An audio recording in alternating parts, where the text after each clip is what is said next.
My parents are living in this house, so you need to go back to your parents' place, my husband said suddenly. I was taken aback by his words. He seemed to think he was making perfect sense. What now? You got complaints? Don't argue with what I'm saying. I'm totally okay with divorcing you, he asserted. Lately, he'd been cold to me, and I had my own grievances. I had been considering divorce as well, but I didn't think being kicked out of the house was fair.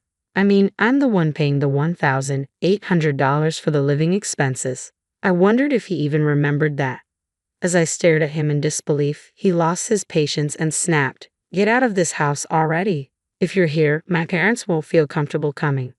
I truly didn't understand why I had to leave, but I said, "All right, I'll take everything I bought with me." Once I agreed, my husband, contented, said, "Get on with it then," and left.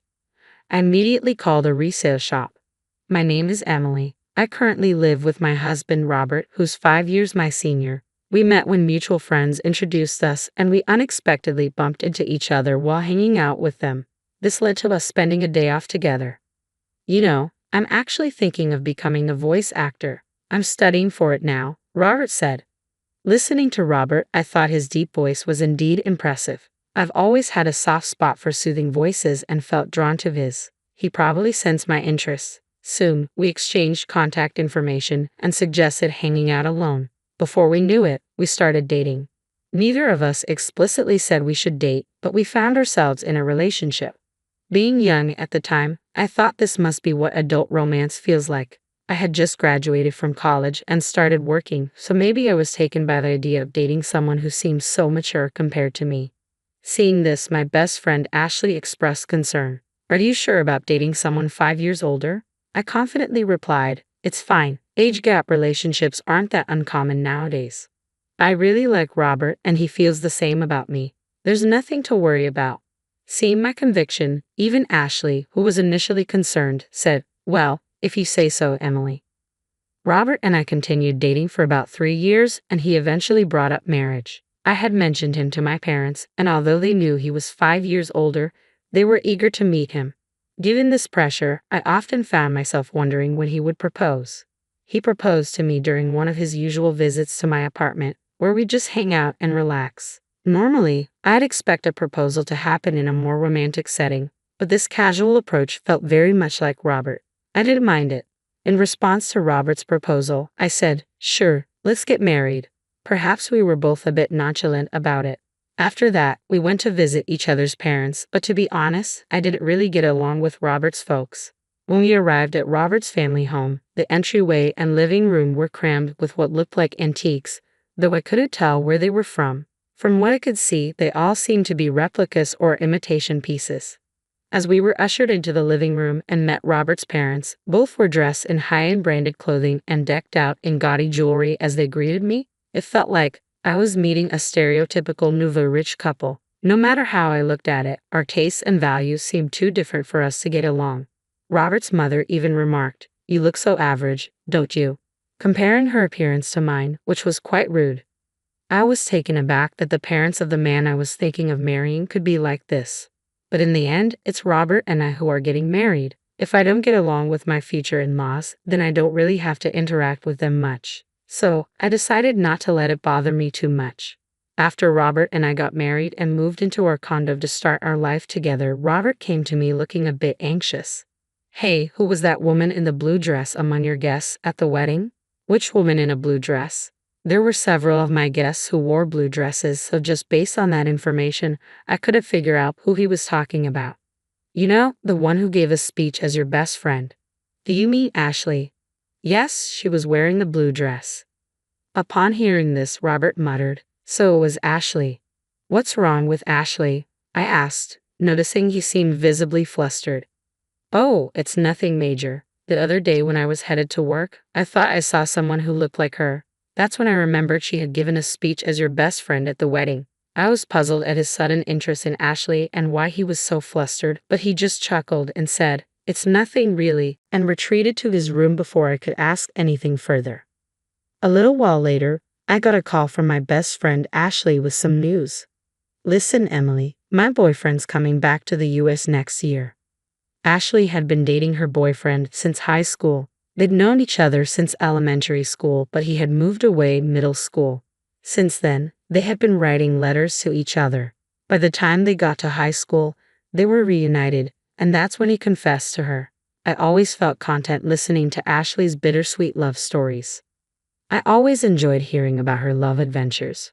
Her boyfriend, after working for a few years at his company, got transferred to an international branch and had been away from the US for some time. Despite the distance, their communication never faltered, and they remained a close-knit couple. Do you think he might propose once he's back, and then you guys will get married? Oh, Emily, you're always so quick to jump to conclusions. Just make sure to invite me to the wedding. I promise I'll give a heartwarming speech. Of course, after that touching speech you gave at your wedding, I'll definitely need you to do the same for mine. Don't set the bar too high. We shared a laugh over our tea. We could talk about anything and everything, completely trusting one another. If one of us had a problem, the other would be there, always ready to offer a shoulder to lean on. It was around this time that I started noticing Robert coming home later and later. Working late again today.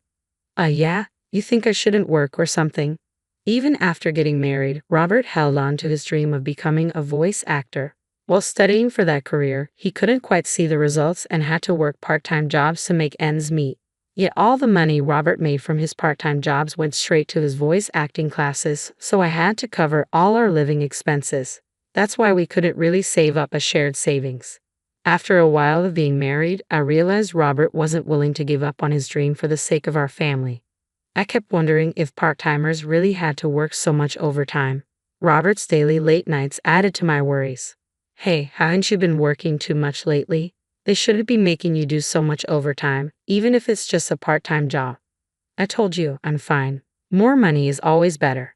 Just keep your opinions to yourself. By that time, Robert had stopped calling me by my name and just referred to me as you. When we got married, I genuinely believed he would speak to me more gently and frequently, but after our marriage, I ended up hearing harsh words from him most of the time. The once gentle and deep voice of Robert had turned solely into a harsh one. He seemed to be drinking a lot, and sometimes his voice became raspy. Voice acting depends heavily on a healthy throat, so it worried me that Robert, who wanted to be a voice actor, wasn't taking care of his. But even that seemed to bother him. Slowly, he began to avoid talking to me, and eventually, he would ignore me even when we crossed paths at home. That's when I got a call from Ashley. She said she had something to discuss, so I suggested we meet up since I had my own concerns. We decided to chat in a karaoke booth so that no one could overhear us.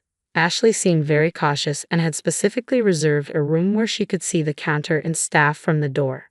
You specifically chose this room? Yes, I wanted a spot where the staff could see if there was a suspicious person outside our door. A suspicious person? Is that related to what you wanted to discuss?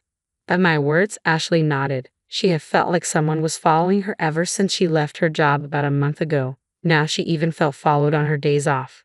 The reason Ashley had chosen a room where the staff could easily see was that she thought the person stalking her might try to eavesdrop on our conversation.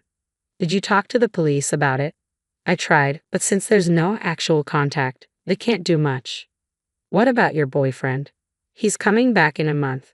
I thought I'd discuss it with him too, but I wanted to talk to you first. Someone close by. I see. Ashley hadn't gotten a good look at her stalker because she was too scared, so she didn't know if it was a man or a woman. So I decided to stand at a distance and identify the person who was stalking Ashley, and through that, I came to understand who it was. Although I could have discussed my rocky relationship with Robert in retrospect, maybe it was for the best, because the one following my best friend Ashley was none other than my husband Robert. He would tell me he had to work overtime daily, but after finishing his shift, he would lurk near Ashley's workplace and tail her when she left. I couldn't believe that the person scaring Ashley was someone so close to me. When I found out, I was beside myself. The look on Robert's face when he was following Ashley was downright creepy. He had this sleazy, unsettling grin. I fell in love and married this man. The instant I saw his face, the love that had lasted for years went cold. I told Ashley the truth and advised her to move immediately.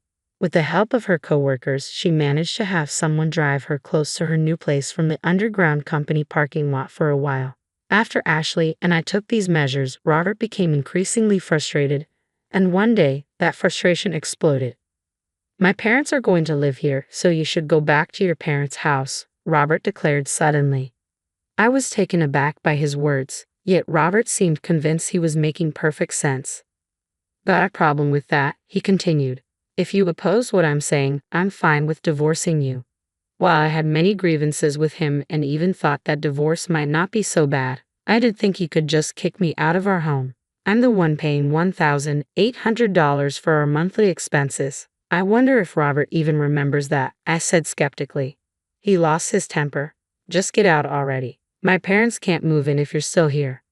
Why do I have to leave? I don't get it at all, I replied, but eventually said, fine, I'll take everything I bought with me.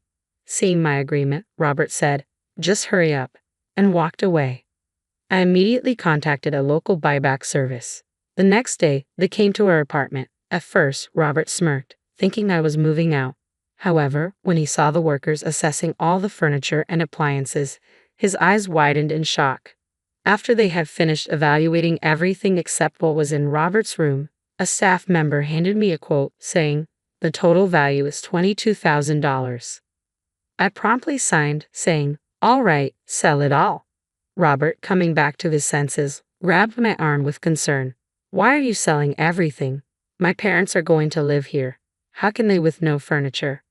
I shook off his grip. What are you talking about? When we got married, you said you were broke because you were paying for your acting classes. You begged me to handle the rent, furniture, and living expenses. I never imagined you were that broke. I felt deceived. Remember the $1,800 monthly expenses I've been covering. From now on, you'll pay that.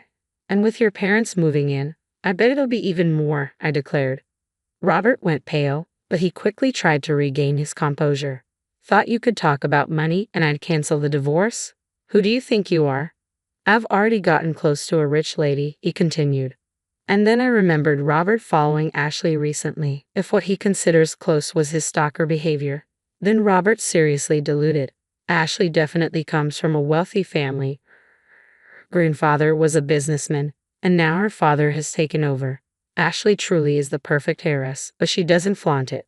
She spends just like me and our friends, and no one judges her based on her family's wealth.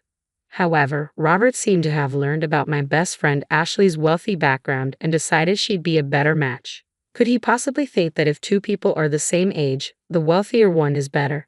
That infuriates me, but Ashley would never marry Robert. Ashley's boyfriend, whom she's been dating since high school, is coming back to the States soon. They'll likely get married, she mentioned, feeling really creeped out because someone was stalking her every day.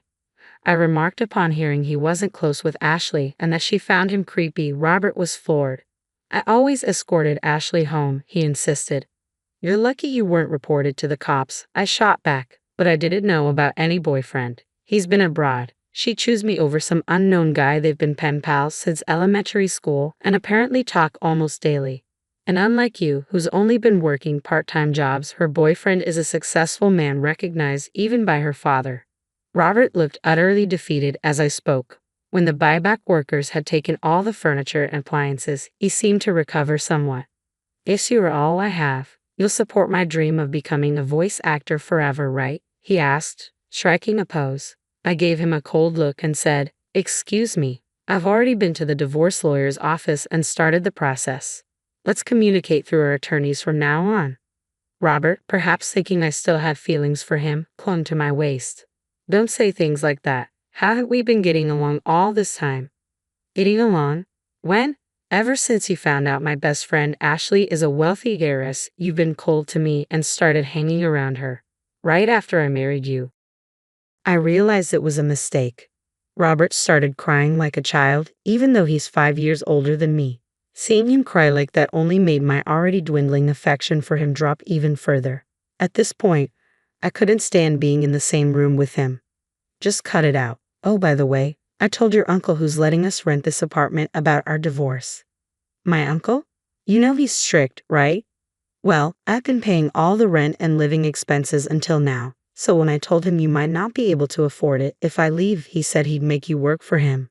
That means I won't be able to continue my voice acting studies. You hardly ever practice anyways. Maybe it's time to face reality. Anyway, if you come near Ashley again, I'll report you to the police immediately. Goodbye. I left the house, determined to never look back. I plan to return to my parents' house for now, but I'm thinking of moving closer to my job if I find a good place. As for Robert, it seems his uncle kept his word and made Robert work at his company. Soon after, Robert's parents, who had been planning to leech off their son after he married the wealthy heiress, also moved into the apartment. They too were taken to work at the uncle's company. Seems like the whole family had a habit of taking advantage of others. I'm just glad I was able to get away from such a toxic family. Age difference doesn't really matter, but I think I need to choose my next partner more carefully. On another note, after things with Robert settled, I received a wedding invitation from Ashley herself. She introduced me to her longtime boyfriend, and I truly wish them all the best.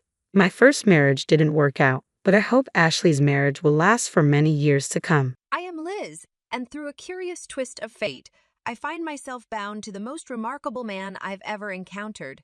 Alex, we're both 28, proud owners of our cozy abode, diligently covering our bills while crafting a life uniquely. A year has passed since we exchanged vows, and truth be told, life has been quite pleasant, except for a singular complication: Alex's parents. Now, don't get me wrong.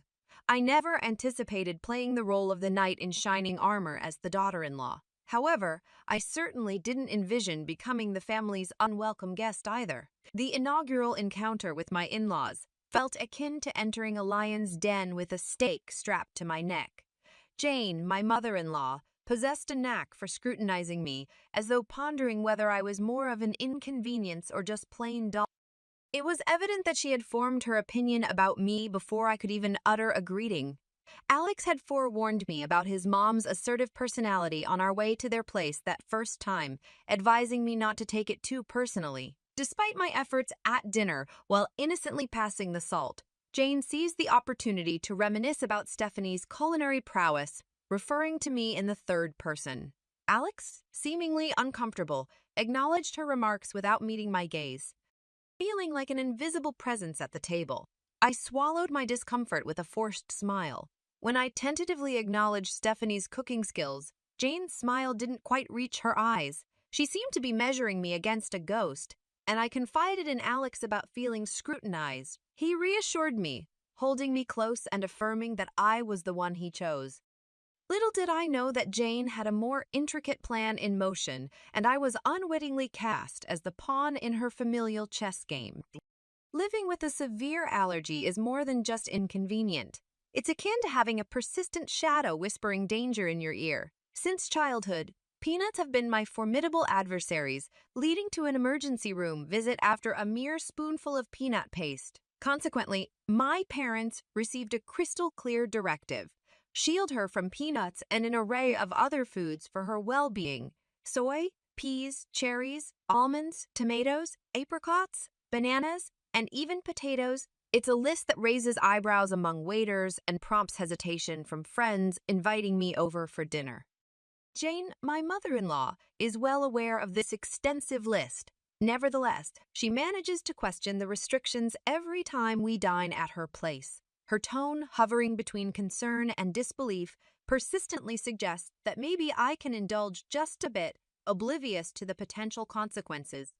Once at a family gathering, Jane insisted on the safety of her casserole, only for Alex to discover a potentially hazardous ingredient. Though we gracefully excused ourselves, leaving the untouched casserole behind, the incident lingered as a small victory in an ongoing battle where Jane held all the cards. I've learned to navigate this allergen-laden world with caution, treating every meal outing as a strategic operation. Alex, with his supportive demeanor, accompanies me through this culinary minefield, constantly reassuring me that my cautiousness is justified. Yet, Jane's subtle jabs persist, extending beyond the dinner table. Her texts carry a warning tone, reminding me that not everyone takes my conditions seriously. It's more than a mere jab. It's a reminder of vulnerability, a realization that my allergy is perceived as a weakness to be exploited. Dinners at Jane's house are orchestrated affairs, resembling a play where everyone knows their lines except for the unwitting lead. I, the daughter-in-law, I was the unpredictable element, the wild card capable of unintentionally stirring up a commotion with a single bite. Alex did his best to ease the situation, but there's only so much you can do when you're playing on someone else's home turf. On a particular evening, the tension hung in the air as heavily as the gravy on the table. Jane was bustling around, placing dish after dish on the table. I sat there with my plate empty, anxiously waiting to discern what I could eat without risking a hospital visit. Alex, in his ever-supportive manner, passed the green beans, urging, "They're just divine." Jane's voice dripped with sweetness that failed to reach her eyes. Eyeing the beans, I sensed something was off. "What's in them?" I asked. "Oh, just a touch of almond slivers for crunch," Jane replied, waving a dismissive hand.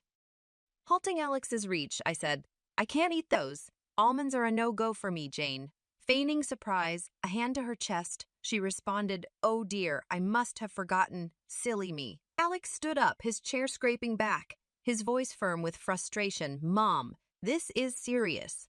Liz could end up in the hospital." Jane's eyes narrowed slightly and she retorted, "I just wanted to make something nice. It's not my fault Liz has all these allergies." The room fell into an uncomfortable silence, forks pausing midair, and embarrassed glances exchanged. Mark, Alex's dad, attempted to diffuse the tension. "Let's just enjoy the meal, shall we? There's plenty Liz can eat." But the damage was done. The rest of the dinner passed in strained politeness, with Jane asking pointed questions about my allergies, as if she were jotting down notes for the next time. Later, when Alex and I were alone, he apologized. "I'm sorry, Liz. I should have double-checked everything before we came. Tired of feeling like a problem to be managed." I responded, "It's not your fault, but I'm starting to think your mom does these things on purpose." He didn't answer, and he didn't need to. We both knew the truth. Jane was serving up a side of malice with every meal, and I was the main course. I could always tell when Jane had been working on Alex. He'd get this distant look in his eyes, as if he were seeing through me, weighing her words against his own judgment. On this particular evening, a cloud seemed to settle over him, and I knew it before he even spoke. "My mom thinks we should consider." "Well, she thinks we might not be thinking about the future enough," Alex muttered, not meeting my eye as he fumbled with the TV remote. "The future?" I asked, a sinking feeling in my gut. "Yeah, kids and your health issues," he continued, the word issues hanging awkwardly in the air between us. "She talked to you about my allergies again, didn't she?" He sighed, setting the remote down. "She's just worried, Liz. She thinks it's a lot for us to handle, especially if we want a family." I bristled, asserting, "We've talked about this. I've managed so far, haven't I? And there are plenty of people with allergies who have kids." Alex ran a hand through his hair, a sign of stress. I know. It's just she has this way of making me doubt things." The room was quiet for a moment, the tension palpable. I reached for his hand, our fingers intertwining. "We're not fighting. We're on the same side, remember?" He nodded, pulling me into a hug. "You and me against the world, right?" "Right," I said. But as I held him, I couldn't shake the feeling that Jane's words were like weeds threatening to grow wild and choke the life out of the beautiful thing we had. It wasn't just my allergies that needed managing. It was the doubts that could seep into the cracks of even the strongest relationships. The news of my pregnancy was a happy surprise for Alex and me, but a complicated one for everyone else. When we announced it to his parents, Jane's reaction was like watching a robot trying to mimic human emotions. A pause, then a smile that didn't quite match the situation. "We're gonna have a baby, Mom," Alex said, his voice a mix of pride and caution. "That's wonderful," Jane managed to say, the words sounding foreign in her mouth. "We must have a family dinner to celebrate." Celebrations at Jane's were never just celebrations. But I saw the hopeful look in Alex as the night of the dinner arrived, and the house buzzed with relatives. Jane was the perfect hostess, moving gracefully from guest to guest. When she reached us, her smile was practiced. "Congratulations, Liz. This is such a joyous occasion." "Thank you, Jane," I replied, trying to match her formality. "We're excited." Alex wrapped his arm around my waist, a silent thank you for playing along. As dinner approached, I felt the familiar anxiety. A table full of food was a minefield for me, but tonight I hoped would be different.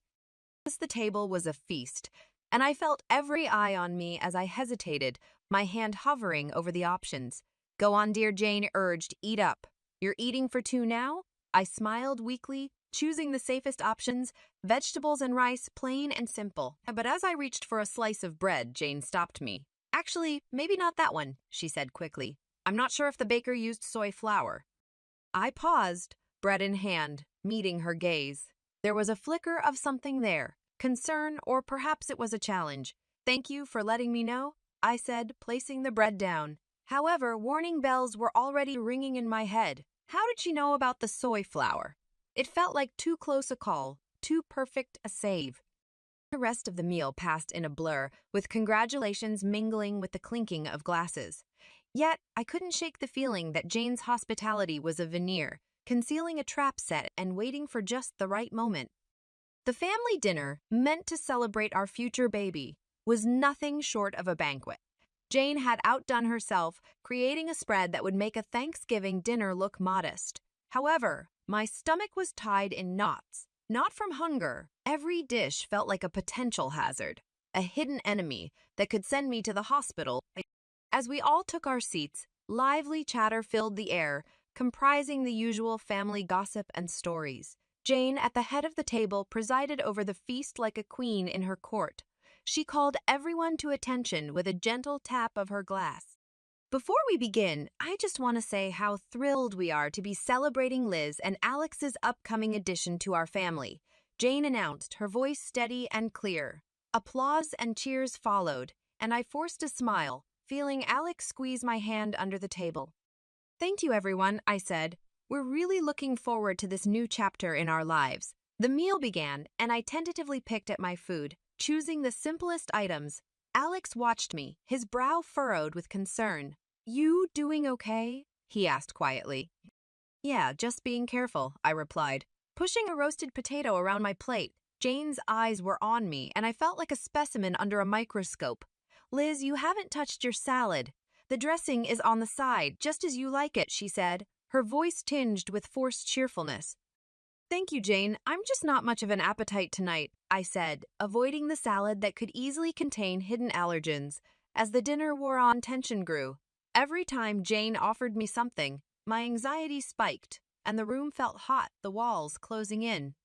Then came the cake, a beautiful confection with layers of sponge and cream that drew admiration from the room. Jane cut a slice and handed it to me with a smile that might have been genuine if I hadn't known better. For the mom-to-be, she said. I really shouldn't, I said, looking at the cake. Then at Alex, then at Jane. But it looks delicious. Oh, come on, Liz. One little bite won't hurt. For the baby, Jane pressed, her voice as sweet as the icing. That's when Alex's dad, Mark, stepped in, swiftly knocking the plate from my hands.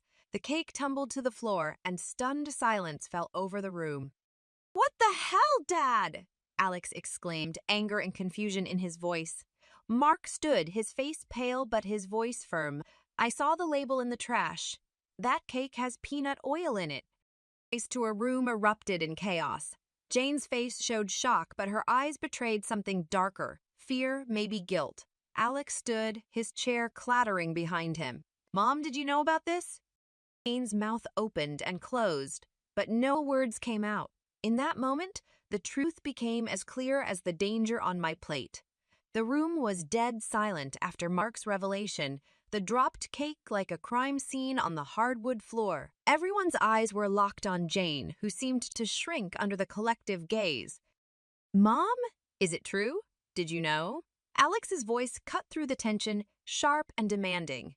Jane looked away, her jaw clenched, and for the first time I saw a hint of fear in her eyes. Maybe she realized that her actions hadn't just endangered me, but jeopardized her relationship with her son, her reputation, everything. The rest of the evening was a blur of arguments, tears, and hushed conversations as the family tried to process what had happened.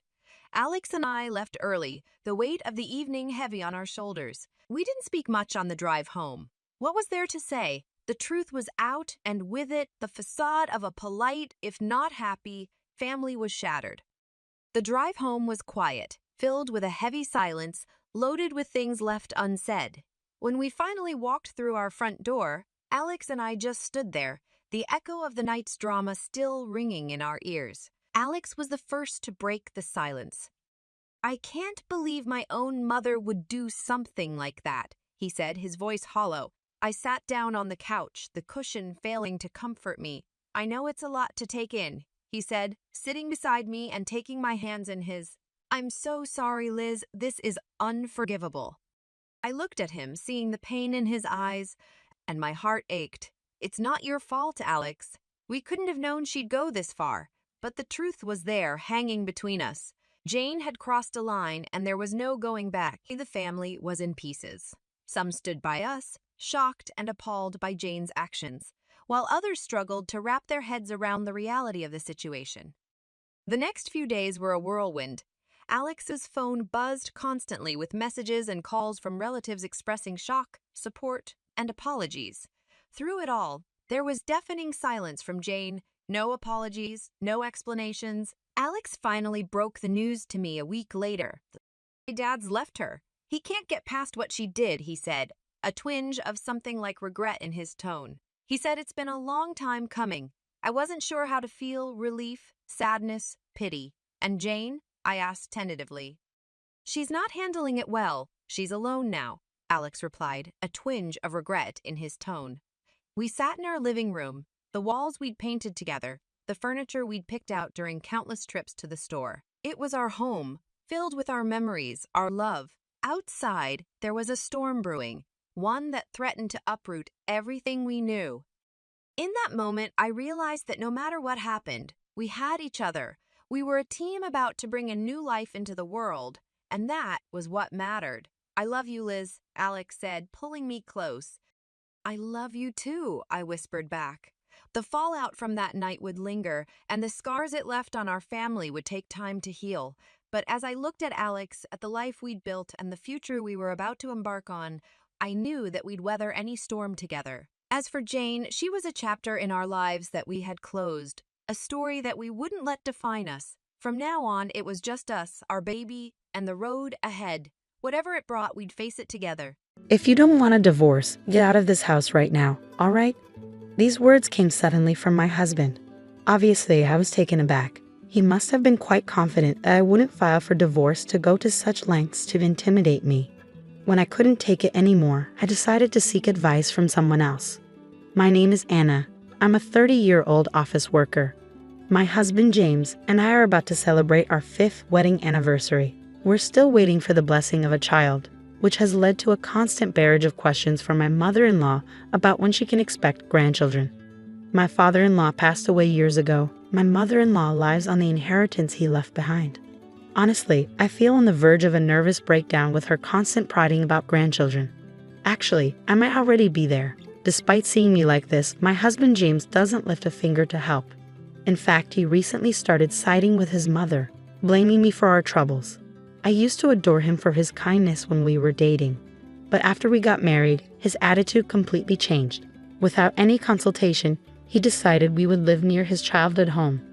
When James is off from work, I am summoned to his parents' house and made to do housework all day long. Of course, there are no breaks. While I'm busy with chores at his parents' house, the two of them either go out together or stay in watching TV and laughing. I was even yelled at once for making too much noise with the vacuum cleaner.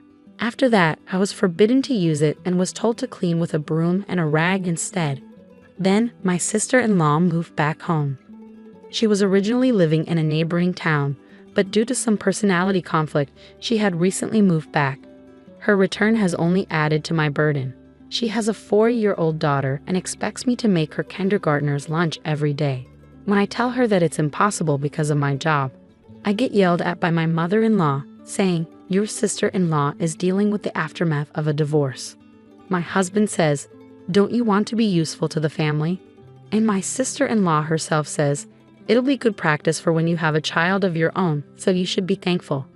So I end up waking up at 4 a.m. every morning, making my niece's lunchbox and breakfast for my in-laws, then head back to my place, finish my own housework, and go to work.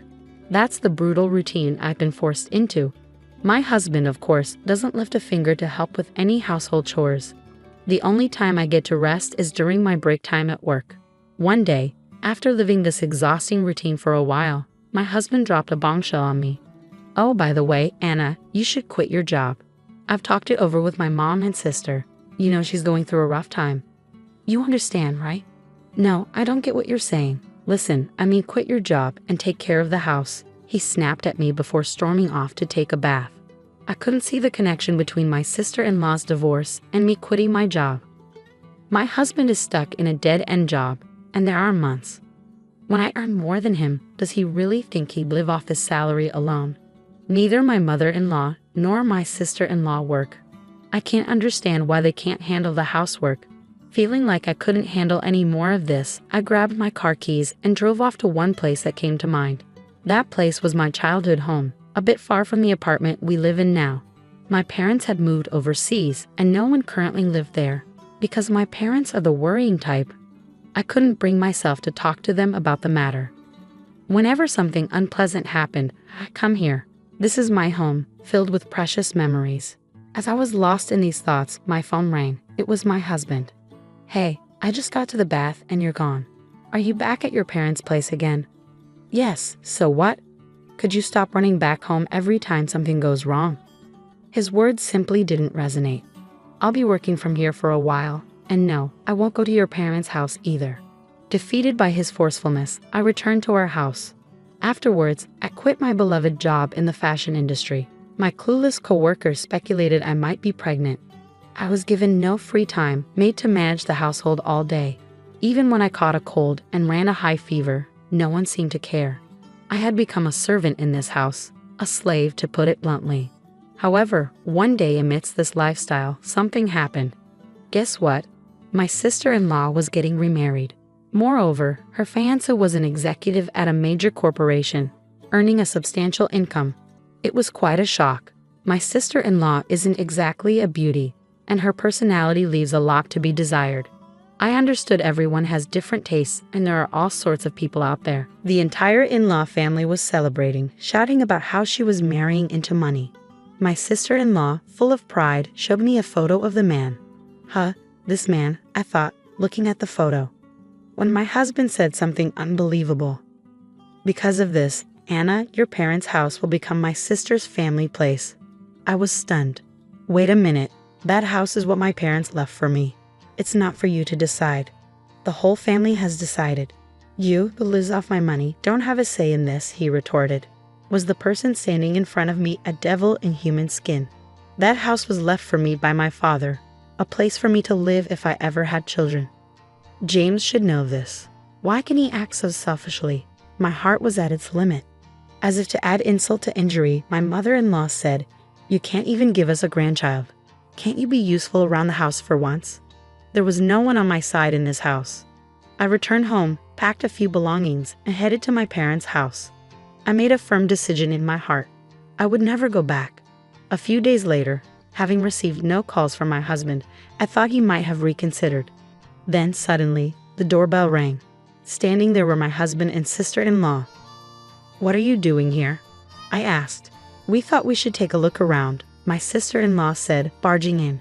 Despite my pleas for them to stop, they ignored me, snooping around the house, treating me as if I was invisible. "This house is pretty nice too. Good for you, Anna," my sister-in-law remarked. "And when do you plan to move out of this house, Anna?" "My sister's wedding is coming up soon." "Get it together," my husband said, unchanged as I stayed silent. My husband added, "If you don't want to get divorced, leave now." Confident that I wouldn't divorce him, my husband was grinning with my sister-in-law looking my way. "Got it," I said. Once I confirmed, my husband seemed pleased, saying it's all he wanted to hear. Apparently, under the guise of celebrating my sister-in-law's wedding, they are planning a long family-only trip starting tomorrow. Naturally, I'm not included in this little escapade. My husband told me to pack up and leave by the time they get back. Then, he and my sister-in-law left with an excited air about them, watching their backs. 2 weeks later, the day for my in-laws to return from their trip arrived, and my phone began ringing incessantly. The caller was my husband, with calls also from my mother-in-law and sister-in-law mixed in. Unable to ignore the constant noise any longer, I finally answered the call. "Hey Anna, where the hell are you?" my husband demanded. "I'm at home," I replied. "You're lying. You're not at the apartment or at your parents' place. And what's the meaning of this? Your family house has a for sale sign." "Yes, I put it up for sale. What are you talking about? He asked, clearly caught off guard. Well, after your mockery, I gave it some thought.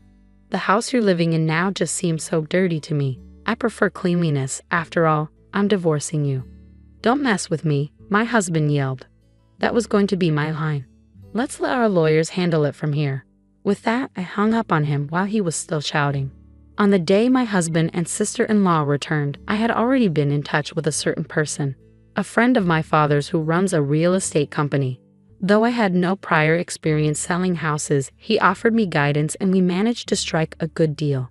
As a side note, the apartment we had been living in was in my name since my husband couldn't pass the screening process. I had no intention of staying there, so I canceled the lease while they were away and sent all of my husband's belongings to his parents' house, cash on delivery. Even after that, I continued to receive calls from my in-laws, which I completely ignored. I recorded all the unpleasant messages they left on my voicemail. According to my lawyer, my husband was hesitant, even though he initially wanted a divorce. It seemed he was reluctant to lose his maid. I anticipated a lengthy battle. But then my husband suddenly agreed to divorce. My lawyer told me that my husband, mother-in-law, and sister-in-law abruptly showed up at his office, insisting that he divorce me and process it quickly. My husband had been wavering on the divorce, but my mother-in-law convinced him that since my sister-in-law's new husband was wealthy, they could afford to hire a new housekeeper and get rid of me, the barren wife, and find a younger, newer spouse. With that, my husband agreed to the divorce. Moreover, they offered to pay a small settlement on the condition that I would not get involved with them any longer. I thought that was supposed to be my line, but I decided to accept what was offered. Not long after, my sister-in-law got remarried. For a while after that, life was quiet. Taking care of myself was so much easier than I thought. I deeply regretted not divorcing sooner. Well, I'm finally free, time to enjoy my new life. Just as I was beginning to embrace this thought, an incident happened out of nowhere. My in-laws showed up at my new home. The moment I opened the door, they barged in, and my ex-husband demanded, "We need to talk. Sit down." Despite wondering who they thought they were, I took a seat. Then he said, "Come back home. We forgive you." Unable to close my gaping mouth, I answered, "Excuse me." I wanted them to leave immediately, so I teased, "Oh, are you talking about your sister's husband? Has he disappeared?" The three of them widened their eyes as if to say, "Why do you know about that?" and stared at me. "What do you know?" "Something. After we registered our marriage, he suddenly disappeared. We can't contact him," my mother-in-law added, with a hint of excitement. On top of that, he ran off with her family's fortune. "Was this your doing? You've brought us such terrible fortune, daughter-in-law." She looked as if she would attack me at any moment. Tired of their baseless accusations, I decided it was time to set the record straight. I decided to reveal a truth to them. "Wow, I didn't realize your sister liked hamburgers so much." "What are you talking about? Hamburgers all of a sudden? Don't you know your sister's husband isn't some executive at a major company? He's just a part-timer at a hamburger shop." The sister-in-law froze, rendered speechless. I continued my story. In my single days, my friend and I loved visiting different hamburger shops. There was one favorite shop where a certain employee always made mistakes and got yelled at by the manager. That man happened to be your sister-in-law's husband. Once I started dating my husband, he told me no more hamburgers, so I gave up my hobby. When your sister-in-law proudly showed me her husband's photo, I recognized him but decided it wasn't my place to interfere and stayed silent. When I showed her the shop's homepage as proof, she stared intently at her husband's picture in the background. By the way, I visited the shop recently with a friend, but her husband was no longer there. He probably left town. That's marriage fraud. It seems that's what they call it. "I'm sorry for your loss," I said. The mother-in-law, who had been silent, interjected, "You knew and you didn't tell us? We took care of you for years, even though you couldn't have children. You owe us." At her nonsensical rant, I decided to reveal another truth I had been keeping. First of all, I'm not the reason we couldn't have kids. Maybe my ex-husband can explain that to you. The mother-in-law looked at her son in shock, and he guiltily lowered his gaze. When we couldn't conceive after our marriage, we decided to get tested at your insistence. The doctor confirmed there was nothing wrong with me, but my husband had a very low sperm count. The reason we couldn't have children was because of him.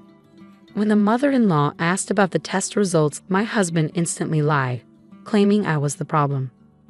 I was angry, but they just said nonsensical things like you have to support your husband. Refusing to face the truth, my ex-husband joined forces with my mother-in-law, pinning all the blame on me. In the end, he admitted, "Look, I admit I was wrong. Once the house sells, we'll get a good chunk of money. Let's all live happily as a family again." "Well, we've been through a lot, but let's get along from now on," my mother-in-law chimed in. At the end of the day, I realized they probably came here today with the intention of getting their hands on my money. What a disgusting lot. "No chance I'm getting back together with you, and I don't consider any of you family," I declared. Upon hearing this, my ex-husband retorted, "Getting a little big for your boots now, aren't you? I know even if you sold the house, you hardly have any savings. How do you plan to survive?" It seemed he had sneaked a peek at my bank account during my single days, and now he had this smug look on his face, as if to say, "Now that you know, do as you're told." To poke fun at my situation, the three of them were smirking at me, so I decided to enlighten them with a little truth. "Sure, my savings aren't that much, as I've told you, but instead, I've invested in stocks, enough to live without working for the next few years at least." Their faces looked like they wanted to say, "No way," as they stared at me. Actually, since I was a child, my father was interested in stocks and investments. He had a knack for foreseeing things, and I inherited those skills and built up a decent amount of wealth. The money that supported my parents' move abroad was all from those successful investments, of course. I had kept this secret from my money-grubbing ex-family. Seeing their disappointed faces, I asked, "You can leave now." "Oh, what was it again?" "It's in our divorce conditions. If we approach each other without reason in the future, either party will have to pay a penalty. Are you going to pay, or should I call the police for trespassing?" The word police scared them off, and they left in a hurry. I immediately consulted my lawyer about the day's events and was told to contact him if the ex-family tried to get close again. As expected, once they knew I had assets, my ex-husband sent me a ton of messages begging to reconcile. Nostalgic photos of places we'd been on dates, creepy messages like "I'm here right now thinking about those days" arrived almost daily. I thought about blocking him but kept everything as evidence just in case. And yes, I wondered how he managed to text me all day while supposedly working, but I didn't really care. But when he started trying to contact my friends, I decided enough was enough and sent him a message. "I'll go to the police if this continues." I sent him a photo of our divorce agreement and the nearest police station along with the message. After that, the messages stopped and I never heard from my ex-husband again. I thanked my lawyer and he dropped a bombshell. Apparently, my ex-husband planned to live off his sister's new husband and had quit his job when she remarried. He was a fool for leaving a decent job at a decent company. "You asked for the documents, they should be arriving soon," I told my lawyer. I had placed another request with a lawyer separately from this matter. Soon after we were married, I felt something was off. My precious personal belongings were slowly disappearing. First, it was a necklace that I bought myself when I was single, then a fountain pen my parents had given me as a job-starting present, bags, rings, and above all, the fountain pen were something I cherished greatly. When I talked to my husband about it, he yelled, "Don't worry about losing things." Suspicious, I installed a surveillance camera without telling my husband. What it captured was my husband and mother-in-law rummaging through my closet grinning. Once my sister-in-law moved back in, the footage showed 3 people instead of 2. Taking advantage of my silence, their actions escalated. They were selling my personal belongings surreptitiously for money, fueling their actions. They probably saw the balance in my bank book at that time. It continued until the divorce, so I collected plenty of physical evidence.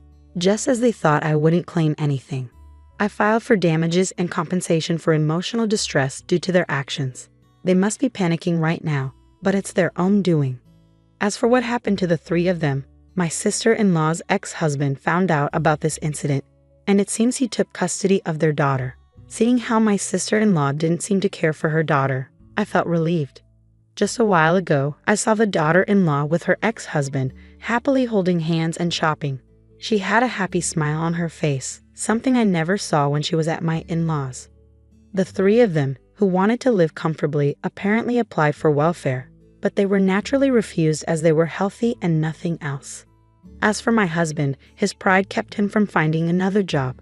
Eventually, he went to his old workplace and begged on his knees, but they had been hoping for him to quit and ended up calling the police, which he hated.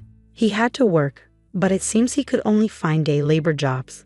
My mother-in-law and sister-in-law had to pay me compensation, so they both started part-time jobs at a nearby supermarket. But the two of them, who had hardly worked before, are struggling with the unfamiliar work. Maybe it's a coincidence, but since they started, the supermarket sales have dropped significantly. They got quite a strong nickname, the plague-bringing mother and daughter. By the way, the marriage camera is still at large. I thought they owned the house they were living in, but it was actually a rental. Unable to pay the rent, the three of them moved to a rundown apartment that was infamous in the neighborhood. Their living is hand-to-mouth, and it seems they're always fighting. The other day, the police were called because their fighting was too loud. As for me, thanks to their help, I sold the house and used the money as capital to start a new apparel company with a colleague from my old job. Recently, we've been gaining more customers and even featured in magazines and TV. Being able to return to the job I love is the happiest thing for me. Oh, and there's one more thing. I've met a man through work, and we're getting married. His parents and siblings are very kind, and they've been treating me very well. What's more, we're expecting a baby, and I'll be the mother I've always dreamed of being. Next year, I'm the happiest I've ever been in my life right now.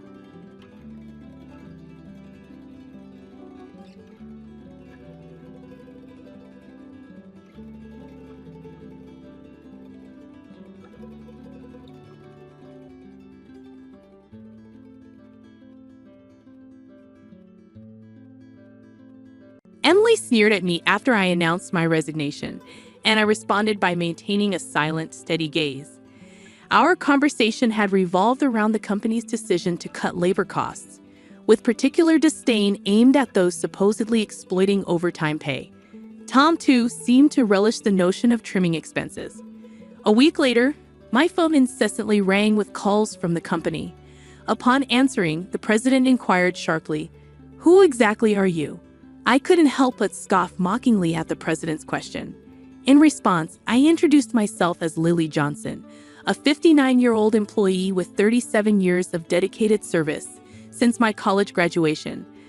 I explained our company's role in providing administrative services, particularly catering to busy company presidents handling clerical work. Specializing in tax-related matters, I proudly managed 45 clients, a responsibility that had grown overwhelming despite the assistance of a part-timer. Despite the challenges, I couldn't show any sign of weakness. Our clients were long-standing relationships, and their adversities fueled my determination. Today, as I sat in front of my computer, the relentless harassment from Tom and Emily weighed heavily on my mind. Tom, 7 years my junior and now the head of the tax department, had drastically changed his demeanor 3 months ago upon promotion. His once polite tone was replaced with condescension and complaints, making every interaction a struggle. Even when I countered, he remained unfazed, instructing me to consult the manual for guidance and warning against unnecessary actions. Emily, Tom's assistant, joined in the harassment, criticizing my efficiency and mocking my rank and file status.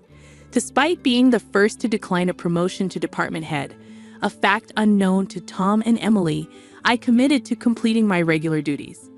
Their harassment persisted, with Tom accusing me of increasing overtime, branding it a waste. Emily echoed his sentiment, sighing as she claimed my constant overtime was dragging down the entire tax department's performance. The recent cause of my overtime was Tom unexpectedly leaving a month's worth of client files on my desk to be filed by the end of the month after work. My face drained of color as I glanced at the files before me. "Wait, these all have deadlines this month, right?" I uttered in confusion. However, before I could grasp the gravity of the situation, Tom was already packing up his desk, completely uninterested in addressing my concerns. "I'm heading out. Take care with that," he casually remarked as he swiftly left the office, leaving me with a pile of urgent tasks. Emily followed suit, adding insult to injury with a mocking laugh. The incredulity of the situation weighed on me, and I sighed heavily as I opened the client files scattered on my desk. To my dismay, some of the files were originally Emily's responsibility. The realization deepened my sigh. I understood why Tom had been subjecting me to relentless harassment. They wanted me to retire quickly. My extensive experience and deeper knowledge in taxation made me a preferred resource for other members of the tax department over Tom. Tom's unapproachable demeanor and unattractive appearance made everyone, except Emily, avoid him. It seemed Emily's proximity to him was strategic, driven by Tom's preference for younger female employees. The shallow nature of their thinking sent a chill down my spine. Emily's harassment was not just a personal vendetta. She aimed to curry favor with Tom, the one evaluating the tax department's performance. Despite these challenges, I had to manage the declarations. Alongside preparing tax declarations for my assigned companies, it seemed today's workload was far from over. However, claiming overtime would only invite complaints from Tom and Emily, leaving me resigned to the prospect of unpaid extra hours. Then, unexpectedly, I received a summons to the president's office. Our company had recently undergone a change in leadership due to the former president's sudden illness. The new president, the former president's son, wasn't fully acquainted with our company. As I entered the office, I noticed Tom and Emily with unpleasant smirks on their faces. In a tense atmosphere, the president dropped a bombshell. "Lily, we'll need you to resign by the end of this month." My mind spun as I asked for clarification. Tom and Emily had apparently accused me of overbilling for overtime, citing that while others had around 15 hours, I had exceeded 80 hours. The president, oblivious to the true circumstances, seemed impressed with Tom and Emily's zero overtime. The reality of the situation hit me. The inflated overtime was a result of doing Tom and Emily's work. However, revealing Tom's instructions would risk portraying it as my own inability to manage time effectively. I presented the facts, asserting that I hadn't overbilled for overtime but struggled to finish my workload within regular hours. The president sighed deeply, expressing doubt but acknowledging the lack of evidence to pursue the matter further. Nevertheless, he insisted that they couldn't retain someone working at such a slow pace. Resigned to the situation, the president suggested my resignation, and it seemed his mind was made up. Told to leave the company I had devoted 37 years to, I felt a weariness settle in. Despite my dedication, the additional workload from Tom and Emily went unappreciated. I agreed to resign at the end of the month, acknowledging that I had already communicated my decision to the president. As I glanced at Tom and Emily, their vulgar smiles reflected satisfaction. Leaving the president's office, Emily taunted me with a sarcastic, "Thanks for quitting," her sneer cutting through. I responded with a silent stare, facing similar disdain from Tom, who shared his approval of cutting labor costs and labeled me as someone exploiting overtime pay. Observing their cheerful conversation, I pondered the handover process. Creating documents for all my clients, I ensured proper farewells and appointments with those I could meet personally. Unable to schedule a meeting with the president, I resorted to letters to inform them of my successor. A week post-resignation, enjoying a moment of relaxation at home, my mobile phone rang. Seeing the company's call, I hesitated, having already completed social insurance procedures. However, persistent calls from both the company and Tom and Emily's personal mobiles led me to answer reluctantly. As I picked up, the president urgently spoke, asking, "Who exactly are you?" I couldn't help but mockingly reply, "Just an unemployed lady who resigned from the company, nothing else."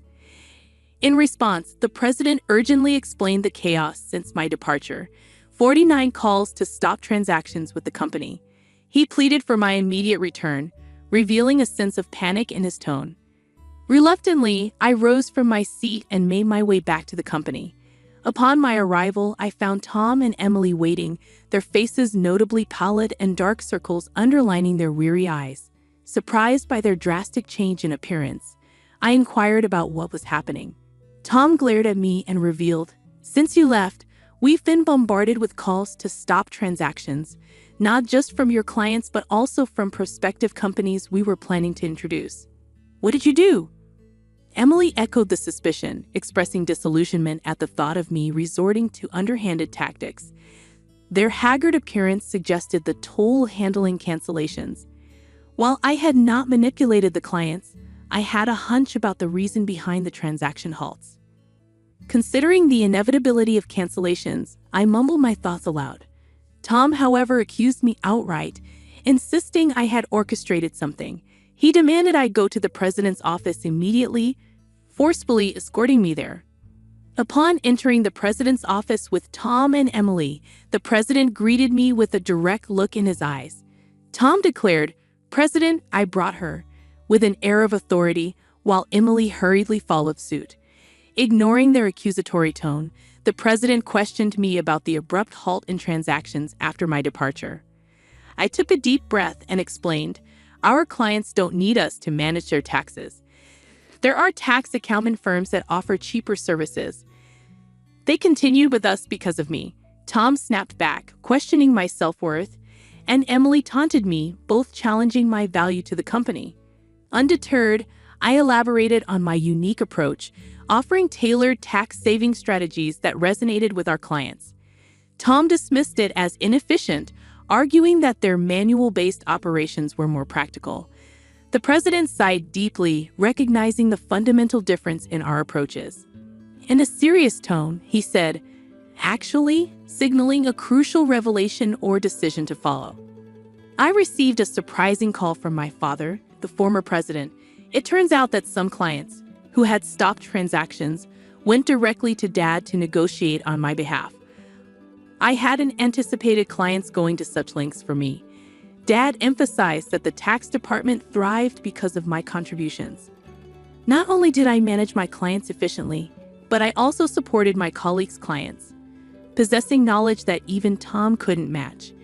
Dad disclosed that if I hadn't declined the promotion, I would have held a higher position than a department head by now. The current president expressed regret with a pained expression. Emily appeared shocked, probably grappling with the idea that I could have been her superior. The president apologized for making me resign initially and asked if I would consider revoking my resignation. According to Dad, I was indispensable to the company. While I appreciated the change in the president's perspective, I hesitated to accept.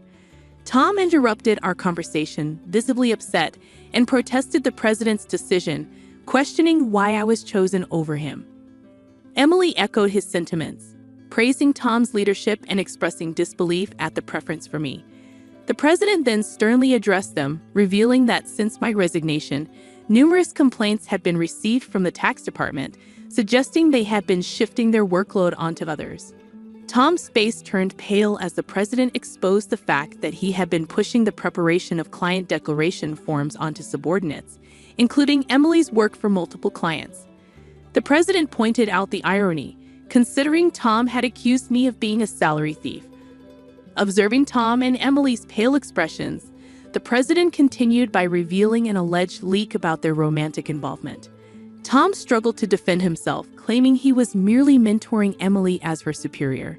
However, the president produced receipts from the accounting department, indicating dining expenses filed by Tom. Confronted with evidence, Tom, sweating profusely, was unable to provide a convincing explanation. Emily, too, turned ghostly pale as the president accused them of neglecting their duties, inflating expense claims, and violating company policy by having an affair in the office while being married. In a calm and straightforward manner, the president declared the termination of their employment effective immediately. Tom and Emily tried to resist, promising to retract the receipt claims and pleading for their jobs. "I have a family," Tom desperately pleaded, attempting to reverse his termination. Emily echoed his sentiments, tearfully expressing her fear of being fired. She promised to apologize to me and others for burdening them with work, realizing the gravity of the situation involving neglect of duties and an affair with a supervisor. Concerned about her reputation, she implored for a second chance. Sensing their desperation, I offered advice. "Why don't you stop resisting? It's undignified," I suggested. Tom glared at me, retorting, "Shut up. What would a single person like you understand?" I sighed, reminding him, "Tom, you were the one who got me fired. It's just karma. What goes around comes around. Why don't you take some responsibility and reflect a bit?" Frustrated, Tom looked away, while Emily bit her lip in distress. Aware of more details about their misconduct, I turned to the president, asking with a smile if I should share them. Tom and Emily frantically tried to stop me, fearing further exposure. I issued an ultimatum, warning them that wrongdoings would eventually come to light, urging them to face reality before it worsened. At my words, both Tom and Emily collapsed to their knees, and the president decided to fire them on the spot. Later, I revealed more about their misdeeds, including Tom faking business trips to spend days with Emily and their insidious tactics of harassing disliked employees into quitting. Despite my attempts to help those employees, Tom and Emily's strategies were relentless. They repeatedly reprimanded and pressured employees out of my sight, often assigning sudden tasks with tight deadlines. The resigned employees had initially asked me to keep quiet, but since they were now happily working elsewhere, I decided it was time to speak up. The president, furious at my revelations, expressed anger about cutting Tom and Emily's final salary. He planned to thoroughly investigate past inflated expense claims. Tom, with tears in his eyes, begged the president not to cut his salary, fearing the impact on his family. As the truth unraveled, Tom's affair with Emily came to light, leading to Tom's divorce. The two now face claims for compensation in the divorce lawsuit, marking the consequential aftermath of their actions. I became aware of the situation when Tom reached out to me, seeking assistance in persuading the president to reconsider their firing. Emily and Tom found themselves in dire straits. Despite their efforts, they struggled to secure new jobs in the tax industry. The industry's close-knit nature meant that word of their misdeeds spread rapidly, making potential employers hesitant to hire them. Desperate for income to cover divorce compensation and living expenses, they resorted to day labor at construction sites, a stark departure from their previous office roles. Emily would often call me in tears, pleading for help. "Lily, please help. I only wanted a better life, and I never truly liked Tom," she'd cry. However, I couldn't ignore the fact that their predicament was a consequence of their own actions. Many, including myself, had been impacted by their behavior. I reminded Emily that the consequences were a result of her choices. "You can't unring a bell," I told her firmly. Facing hardships was the consequence of her decisions. Emily's despair echoed through her protests. Despite her regrets, the outcome remained unchanged. As for me, I chose to distance myself from the chaos of the corporate world. Despite the president's pleas for my return, I declined. Once told to resign, I had no desire to return. Instead, I found solace in assisting at a friend's tax office, supplementing my income and enjoying a more relaxed lifestyle.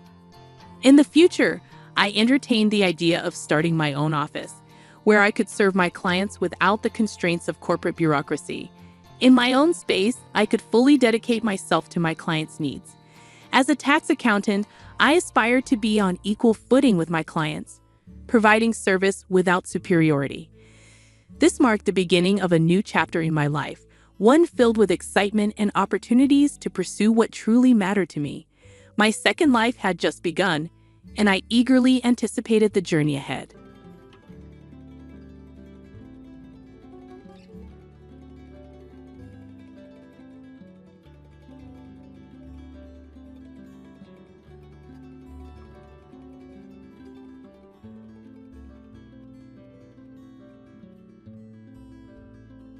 My name is Sarah, and I'm married to Tom. We've been married for 2 years now. I really wanted to have kids by now, but it hasn't happened yet. I like my job, it makes me feel important, so I'm not in a rush to have kids. But Tom feels differently. He recently told me he's upset that we haven't had kids yet. "How long until we have a baby? Please, hurry up, my mom can't wait," he said. I went to the hospital, but the doctors said nothing was wrong with me. "If you want, we can get you checked up too," I suggested to Tom. "You're saying it's my fault we can't have kids. It can't be me," Tom argued. "How can you be so sure?" "Sometimes it's the men who have issues," I replied. "I can't be the problem." "Stop saying that," Tom insisted. "Well, if neither of us has fertility problems, let's see it as a good thing and wait a bit longer," I suggested. "Why are you going easy on yourself? My mom really wants to meet her grandkids soon," Tom kept insisting. Every time Tom sees his mom, she asks, "Is the baby here yet?" He's still refusing to get checked at the hospital, even though it's causing issues. He's sure he's not the reason we can't have kids. I got another checkup because I was worried, but everything seemed fine. Tom doesn't get that we only have one chance each month to have a baby. He keeps asking, "Are you ready for a baby yet?" I'm tired of him and Mom asking, "Are you ready for a baby yet?" Mom said the same thing today. She wants to see her grandchild's face soon, I complained. Again, "Please let's hurry up." Mom really wants it, Tom urged. "We can't rush this," I explained. Every time we talk, it feels like we end up in the same argument. We've been having fewer and fewer conversations lately. Maybe it's because we don't talk much, but it's causing a lot of problems like this, I reflected. "Mom's on her way," Tom suddenly announced. "Right now," I exclaimed. "Why does it matter? If she's coming, let me know so I can prepare." "You're talking too much," Tom snapped back. "She has a message for you," he added. "Is it about kids again?" I sighed. "I've had enough. I don't care anymore," Tom muttered. "That's what I hear every time I see her. It's your fault we can't have kids, so you need to explain it to her," I said, feeling frustrated. Just then, my mother-in-law walked in as we were talking. "I'm sorry to interrupt. Here, I brought this for you," she said, handing me something. "What is it?" I asked. "You can check them out yourself. They're a belly band and a lucky charm," she explained. "What's the belly band for?" I asked. "It's important to keep your stomach cool when trying to have a baby, so you should use it," she advised. "But it's too hot to wear a fuzzy belly band in the summer," I objected. "You're looking at it the wrong way. This room is too cold because of the air conditioning. It chills your stomach," she argued. "And how does this amulet work?" I asked. "It's a lucky charm from a famous temple for kids. After praying there, I heard that a celebrity had a baby. It seemed to bring good luck. So I went there yesterday despite the distance," she explained. "You didn't need to go that far," I said. "Don't worry just because you're more relaxed about this. As I've said before, I really want to see my grandkids. I went to the hospital, and it's not me," I repeated. Tom was sitting away from us, acting like he wasn't involved. "Why haven't you gotten pregnant yet?" my mother-in-law suddenly asked me. "I'm not sure why you're asking," I replied. "Why don't you try another hospital for a second opinion? Maybe a specialized hospital? I'll help you find one," she suggested. "You don't have to do that. I'm sure it's not Tom, so I can only think it's because of you," I responded. "Tom hasn't been checked yet." "How can you be so sure he's not infertile?" my mother-in-law asked. "Because Tom, who seemed like he wasn't paying attention, interrupted the conversation. "Mom, don't say things that aren't necessary," he advised. "Sorry," my mother-in-law stopped talking suddenly. "I think a package will be delivered by courier tomorrow, so please accept it," she said. "I just wanted to give you this today, so I'll leave now," my mother-in-law announced before leaving me with only a belly band and a lucky charm for the baby. The next day, when the package arrived, I couldn't help but laugh. Inside were all sorts of good luck charms for having a baby.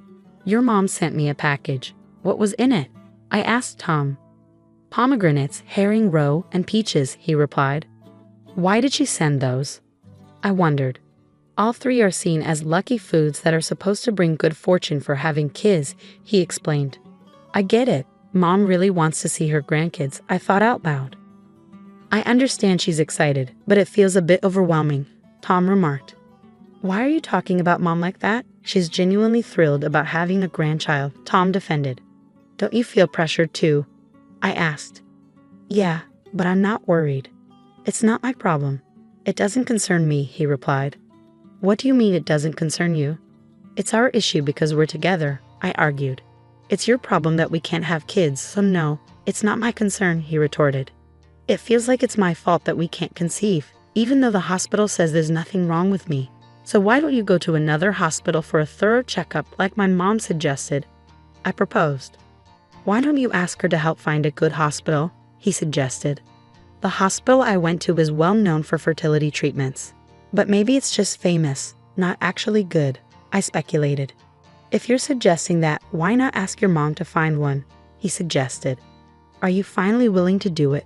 I asked. "Yes, if you also get checked out," he agreed. "Why should I go to the hospital?" I questioned. I couldn't understand why Tom was so confident. Then he dropped a bombshell on me. I've never mentioned it before, but you've been suspicious for a while, and I'm tired of hiding it. So I'll tell you, Tom confessed. What is it? I asked, confused. I've actually been married before, Tom revealed. What? What do you mean? I exclaimed, shocked. I got divorced 2 years before marrying you, he admitted. Why didn't you tell me? I demanded. Well, I got divorced because my ex cheated on me. She didn't ask for child support or anything, so I didn't think it was important to mention, he explained. Are you saying you have children? I asked, bewildered. A son, yes. I haven't seen him since he was born after the divorce, he confessed. I'm lost. I don't understand what you're saying, I admitted. That proves I'm not incapable of having kids. That's why you were so sure it wasn't me, he pointed out. I'm hurt that you think it's me, but it's possible you became infertile in the 2 years after your divorce, I argued. You're still blaming others. You're the issue, so own up to it and do something about it, he accused. I'm not talking about admitting or not admitting. You're starting to annoy me, I shot back. In my 2nd year of marriage, I learned for the first time that Tom had been divorced and had a child. Even after hearing his story, I still wasn't completely convinced that I was to blame for our inability to have kids. I decided to dig deeper into Tom's past. I planned to ask for a divorce once I finished my research. I couldn't bear to stay with Tom any longer. I tried my best to avoid talking to him because he always said hurtful things to me. And of course, we never had intimate relations under such strained circumstances, so pregnancy was out of the question. Meanwhile, my mother-in-law, unaware of our situation, continued to pressure me about having children. Then, one day, Tom approached me looking irritated. By now, I was accustomed to being treated with disdain. He spoke up. I've been thinking about getting a divorce. We don't talk anymore. All we do is fight, and we haven't been able to have kids no matter how long I wait, he declared. I was surprised by his sudden announcement, but I responded calmly. Okay, that's fine. What? Tom was puzzled by my response. He must have expected me to object. Here are the divorce papers. I've filled out all the necessary information already, he stated. What? Why are they already filled out? I asked, shocked. I filled them out so I could end things whenever I wanted. Do you want a divorce? He asked. Yes, I replied, only partly joking. I'm not joking. Do you really want this? He pressed. You said it yourself, I reminded him. I didn't think it would come to this. Did you expect me to beg you not to go through with it? He questioned. Well, we hardly talk anymore, so I thought maybe this was a chance for us to talk and fix things, I explained. Then why didn't you say that from the start? He asked. I wanted things to go back to how they were. But that's not possible, I replied. I'll divorce you right now if that's what you want, he offered. That's not what I want, I admitted. Despite Tom's offer for a divorce, he continued to complain. Our conversations went on, even though it seemed pointless. Then my mother-in-law arrived, right on time. What's going on? She asked. I went out with some friends and got you some gifts, she said, handing me another charm. I visited a different shrine known for childbirth, so I got you this. I've been praying there, and I'm sure it'll bring you good luck this time. We don't need this anymore, I declared. My mother-in-law's face lit up at my words, but I could tell she had misunderstood something. I had a feeling things were about to get complicated again. Well, does this mean you no longer need it? She asked eagerly. Finally, I guess it's because of all my efforts. I'm so relieved, she exclaimed. That's partly right. We need to go back to show our gratitude, she suggested. We? I asked. My mother-in-law stood before me, looking happy. Tom stood beside me, silent, avoiding eye contact. I knew my next words would disappoint my mother-in-law. What is it exactly? Please don't tell me you're about to say what I think you're going to say, she urged. We've decided to get a divorce, I announced. What? Divorce? I thought you were expecting a baby, she replied, shocked. We were just talking about it. Is this a sudden decision? She pressed.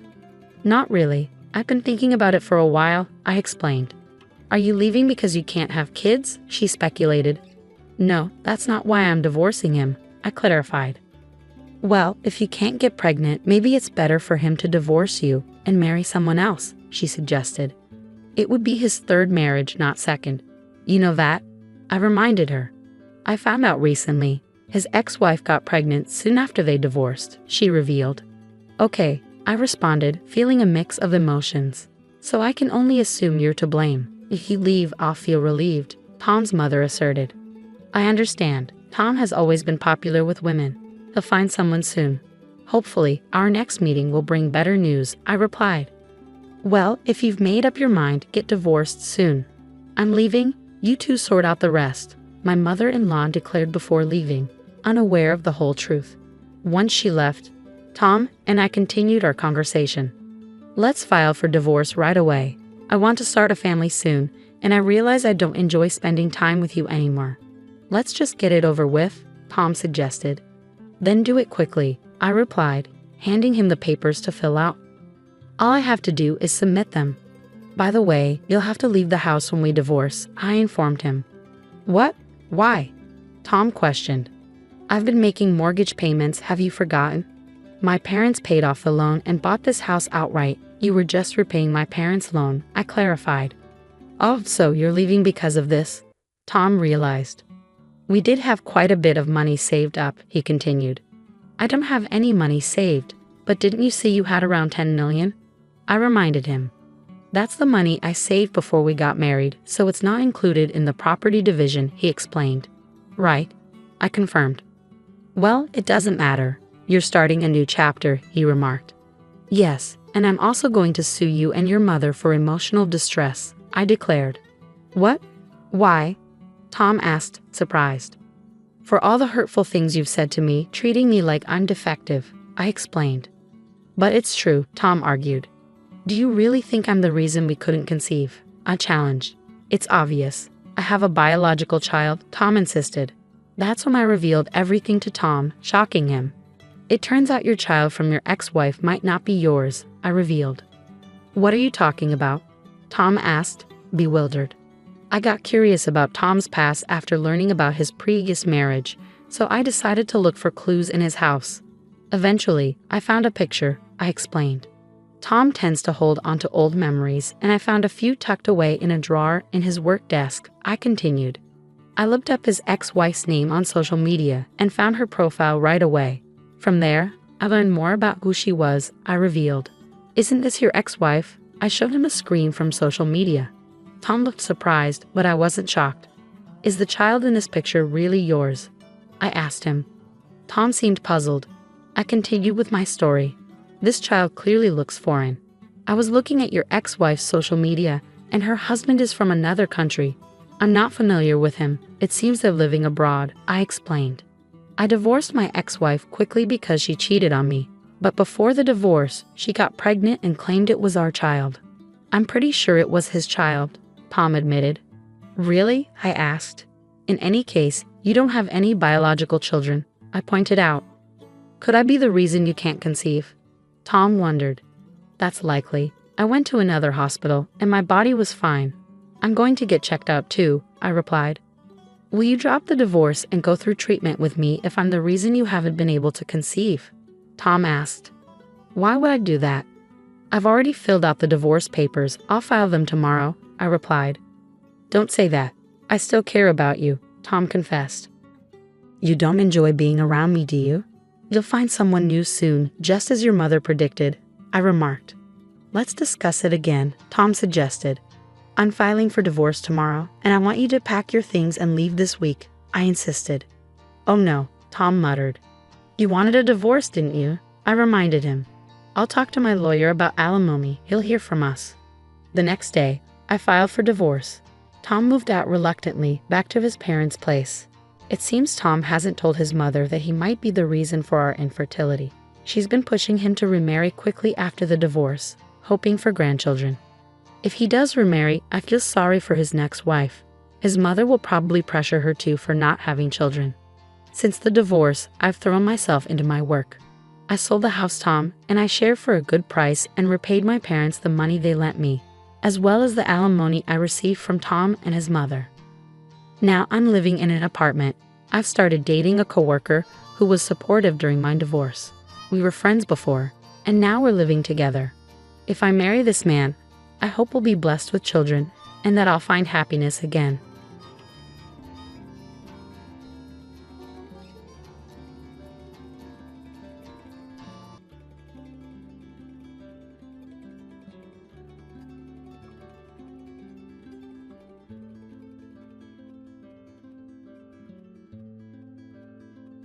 My mother-in-law made it clear that anyone unwilling to contribute to household chores was unwelcome in her home. She seemed to expect an apology from me, perhaps even some remorse. Meanwhile, my husband sat beside her, a subtle smirk playing on his lips, as if he took pleasure in watching me being reprimanded. But to their surprise, I felt an unexpected calm wash over me. "I'll leave," I said, my voice firm and unwavering. It was the first time I felt no hesitation in the face of their demands. In that moment, I realized it was no longer my concern to worry about their actions or attitudes. They would eventually have to face the consequences of their behavior. My name is Elizabeth, and I'm 40 years old. I balance a full-time job with managing our household, my husband Andrew, and I have 3 adult children who have moved out to start their own lives. When we envisioned this stage of our lives, it was supposed to be our time to enjoy each other's company.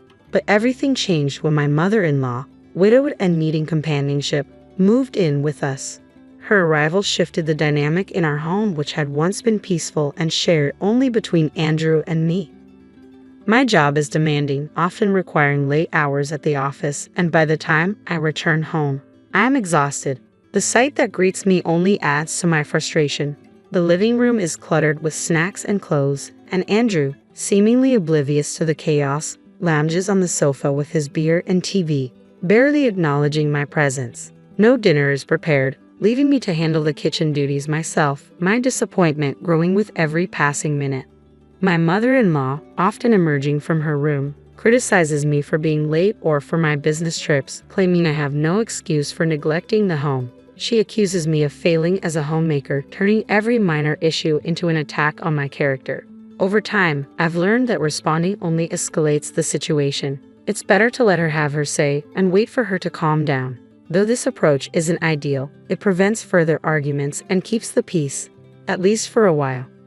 I absorb her criticisms in silence and redirect my focus to preparing dinner. Though her words sting, I push through, knowing they will stop eventually. What's harder to tolerate, however, is my husband's reaction. He seems to take pleasure in watching me be scolded by his mother. "Women should appreciate their husbands. You lack charm," she often says, and he echoes her, mocking me as I lay the dinner table. My anger isn't just directed at her, it's growing toward Andrew as well. Despite my repeated pleas for them to start dinner without me when I'm late, they never do. They sit idly by, waiting for me to serve them, as though I'm their servant. The dynamic in our home has worsened since my mother-in-law moved in. Before her arrival, Andrew was a true partner, helping around the house, cooking when I was late, and actively participating in raising our kids. But now, he's stopped helping altogether and joined his mother in her constant criticism. It's confusing and frustrating. She calls me lazy and incompetent, yet she's the one relying on us. She hasn't contributed financially despite inheriting money from her late husband. Instead, she squandered it on luxuries and accumulated debt. Now she lives with us, virtually rent-free. This tension began the moment she moved in. She promised to be considerate, even bowing deeply in a show of sincerity. But within a day, she reverted to her old ways, criticizing my housekeeping. At first, it was almost amusing, but it quickly became serious. She accused me of being a poor wife because of my focus on work, criticizing not only my housekeeping but my professional commitments as well. I tried explaining that my job sometimes demands late hours, but my words fell on deaf ears. Instead, she suggested I take a part-time job at the local supermarket, as if that would somehow be more suitable. She had a fixed idea of what a daughter-in-law should be like, but little understanding of the realities of my job. Living with her became increasingly difficult. Every dissatisfaction, even with something as trivial as her meal choices, led to complaints. Even simple routines like breakfast became issues. We used to grab bread or buy lunch, but she disapproved of these habits. Reluctantly, she began following our household rules, but not without constant grumbling. Dinner time became the focal point of contention. She insisted it be served promptly at 7:00 p.m. with at least 3 side dishes, demanding that everyone eat together. She claimed this was what normal families did, but my work often kept me well past 7:00 p.m., making her demands unreasonable. She doubted the necessity of my job, suggesting Andrew's income should suffice and implying that my work was more a matter of personal choice than financial necessity.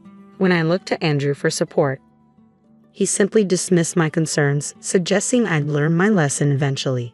His lack of defense only deepened my frustration. He seemed content to play the indifferent husband, incapable of contributing to household chores. This behavior irritated me even more because when we first moved in with my mother-in-law, he had promised to support me. But since then, he had aligned himself with her, abandoning his role as my partner. They had teamed up against me, treating me unfairly. Whenever I tried to involve Andrew in the housework, my mother-in-law would promptly interject, declaring that such tasks were the wife's responsibility. Andrew, to my growing frustration, never challenged her. This shift in dynamics left me bewildered. We had always worked well together before, but now something had changed. Over time, I began to notice a disturbing pattern. Each time his mother criticized me, Andrew would smirk, almost as if he found it amusing. That's when it hit me. Maybe he resented the fact that I earned more than he did and felt uncomfortable with the idea of sharing household duties as a result. This realization made me rethink many aspects of our relationship and how it had shifted since his mother moved in with us. Andrew, traditionally seen as the family provider, couldn't openly express dissatisfaction, but I began to suspect that he was secretly enjoying the situation. When his mother first moved in, she frequently criticized my role in the household, openly questioning whether Andrew was truly the head of the family. There was a certain satisfaction he seemed to derive from being scolded, which revealed a side of him I hadn't fully acknowledged before. Despite all the years we'd been together, I felt like I was discovering a different person entirely. The atmosphere at home, once peaceful, was now clouded with constant tension. My mother-in-law's incessant complaints and Andrew's failure to stand up for me made everything harder. Before she arrived, I had never felt the need to question our relationship, but now, everything felt unstable. I spent many anxious days wondering what to do next. One afternoon, while I was out shopping, a neighbor approached me with a remark that caught me completely off guard. She suggested I should be more considerate towards my mother-in-law. Surprised, I asked her to elaborate. She confessed that although she wasn't fond of her own mother-in-law, she didn't consider herself inconsiderate. Then she shared something unsettling. My mother-in-law had been talking about me behind my back. According to her, I neglected all the housework. The house was always a mess, and the laundry was never done. She claimed her rheumatism was getting worse because she had to do the chores herself, especially with Andrew coming home late from work. Hearing how I was being portrayed as a neglectful wife who only relied on bread for meals, leaving my mother-in-law to complain about everything, was shocking. It quickly became clear that the cold, unfriendly reactions I was receiving from the neighbors were the result of the stories my mother-in-law had been spreading. Despite her small, frail appearance, she knew exactly how to manipulate others, painting herself as a victim of a lazy daughter-in-law who shirked all household duties. The look the neighbor gave me was one of cold accusation, a reflection of how these harmful tales had shaped people's perception of me. I felt a deep sense of embarrassment, realizing that our family issues had become fodder for neighborhood gossip. I muttered a quick denial and rushed back home, hoping to avoid further confrontation. As I entered the living room, I braced myself for the next round of criticism. I found my mother-in-law engrossed in her TV show, snacking away as usual. Taking a deep breath, I approached her firmly, saying, "Please stop spreading rumors." To my dismay, she just laughed and brushed it off, insisting, "But it's true." Something inside me snapped. If she was determined to keep spreading these lies, then I would no longer play the role of the dutiful daughter-in-law. The very next day after returning from work, I was met with the usual demands for dinner. This time, however, I bypassed both my husband and my mother-in-law's complaints and went straight to the kitchen. I prepared just a single serving of instant ramen for myself. When my mother-in-law saw what I was doing, her face turned crimson and her protests grew louder. "So you're just proving you're the worst daughter-in-law, huh? Not doing any housework, not even cooking dinner. Fine, if that's how you want it," she snapped angrily. I continued eating my noodles in silence, unbothered by her outburst. Eventually, she turned to Andrew, seeking his support. When he approached me, I laid everything out. "Mom's been telling everyone that I'm a terrible daughter-in-law who neglects the housework." When I confronted her, she just doubled down on her lies. "So I've decided to stop doing it altogether. I'm just doing what she's been telling everyone I do." I shared what the neighbor had told me the day before. Andrew, looking concerned, tried to mediate. "She probably just exaggerated. Don't be so stubborn," he said, despite his mother clearly being in the wrong. But once again, he sided with her. Exhausted and drained, I discarded the empty ramen cup and ignored his pleas. I walked away and retreated to the bathroom, where I did my laundry and took a long, quiet bath. As I soaked, a wave of relief washed over me. It became clear that, no matter how hard I tried, I was always going to be seen as the bad wife. From that moment on, I made the decision to stop engaging in the household tasks my mother-in-law criticized me for. She bemoaned the lack of freshly baked bread for breakfast on my days off, but I remained resolute. When I woke up the next morning and stepped into the living room, she demanded that I go out and buy bread immediately. In response, I looked at her and said, "Why don't you buy it yourself?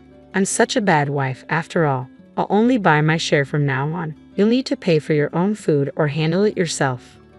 With that, I ignored her protests, made myself coffee, and quickly ate my bread. As I watched her reaction, part of me wondered if I had been too harsh, but after everything I had endured, it felt justified. After finishing my breakfast, I tidied only my part of the cluttered living room and settled down with a book. The calm didn't last long, however. The doorbell rang. I glanced at the monitor, bracing myself for whatever came next. I was startled to see a group of more than 4 elderly people, familiar faces I knew well, standing in front of my door with visibly upset expressions. Confused, I watched as my mother-in-law hurried to greet them, and they filed into the house one after the other. I was taken aback when one of them sharply addressed me. "I hear you're the wicked woman who doesn't even care for her mother-in-law." It turned out these visitors were my mother-in-law's siblings and their spouses. She had spread false tales about me, accusing me of neglecting her by not feeding her properly and not letting her bathe.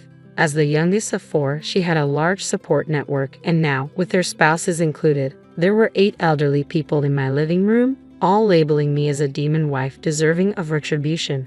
Their accusations made my heart race with fear. "This is a misunderstanding," I finally managed to say, my voice trembling. But the eldest brother raised his voice, pounding his cane on the floor. "Stop making excuses," he bellowed. The others joined in, demanding that I apologize and reflect on my supposed wrongdoings. Just then, my husband arrived, drawn by the commotion. When my mother-in-law's brother criticized my upbringing, I waited for him to defend me, but instead, he joined in, adding his own criticisms. In that moment, my affection for him vanished. I had always believed my husband to be a kind man, but living with my mother-in-law had shown me the truth. He wasn't kind, he was simply weak, easily swayed by those around him, and unable to stand up to any pressure. During the heated exchange, one of my mother-in-law's brothers even suggested that we get a divorce. To my horror, everyone seemed to agree. My mother-in-law then offered me a so-called second chance, but only if I promised to change and serve both her and my husband better in the future. Trying to hold back tears, her siblings urged me to be grateful, claiming that I would never find a kinder mother-in-law anywhere else. They even decided to implement a rotating schedule, taking turns each week to check if I was keeping up with the housework and attending to my husband and mother-in-law's needs adequately. Once their plans were set, everyone appeared content and left to celebrate with a sushi outing. As they departed, my mother-in-law couldn't resist a parting shot, telling me to ensure the house was clean and the laundry done by the time they returned. Alone in the cluttered living room, I was left to wonder how everything had escalated to this point. Tears began to well up. Our marriage had been happy until my mother-in-law's interference. Now, despite all my efforts, I found myself the subject of complaints from all of them. The tears streamed down my face, a mix of sadness, regret, and anger. A few hours later, my husband and mother-in-law came home. I was still sitting in the disarrayed living room when my mother-in-law smirked at me. "See, we don't need a wife who can't do housework," she sneered. "I told you to clean up earlier, didn't I?" Seemingly tipsy, she demanded that I leave immediately. My husband, grinning, joined in, probably thinking his support would make me comply quietly. But I had reached my limit. I no longer had any desire to do anything for them. "Fine, I'll leave then," I said calmly, standing up. As I turned to leave, I heard my mother-in-law and husband laughing, probably assuming I was bluffing. But their reactions didn't matter to me anymore. I went to my room, packed my things, and left without another word. A week later, my mother-in-law called me panicked. "Andrew says he has no money. What does that mean?" she asked frantically. I responded bluntly, "Andrew earns only a third of what I do. I've been covering most of our expenses. The house is in my name, and I'm planning to sell it, so you'll need to leave soon." She thought I was joking until I urged her to check the bank statements in her drawer. There was silence on the other end of the phone as the reality of the situation sank in. Then, the begging started. She pleaded for me to return, saying Andrew was lonely. But I was resolute. I'm proceeding with a divorce through my lawyer, I told her, ending the call and ignoring her tearful apologies. With the help of my lawyer, I filed for divorce, citing my mother-in-law's unbearable behavior and my husband's lack of support. The divorce was granted quickly, and I'd even received a small settlement. When I explained the situation to my children, they were supportive, agreeing that the fault lay squarely with my husband and his mother.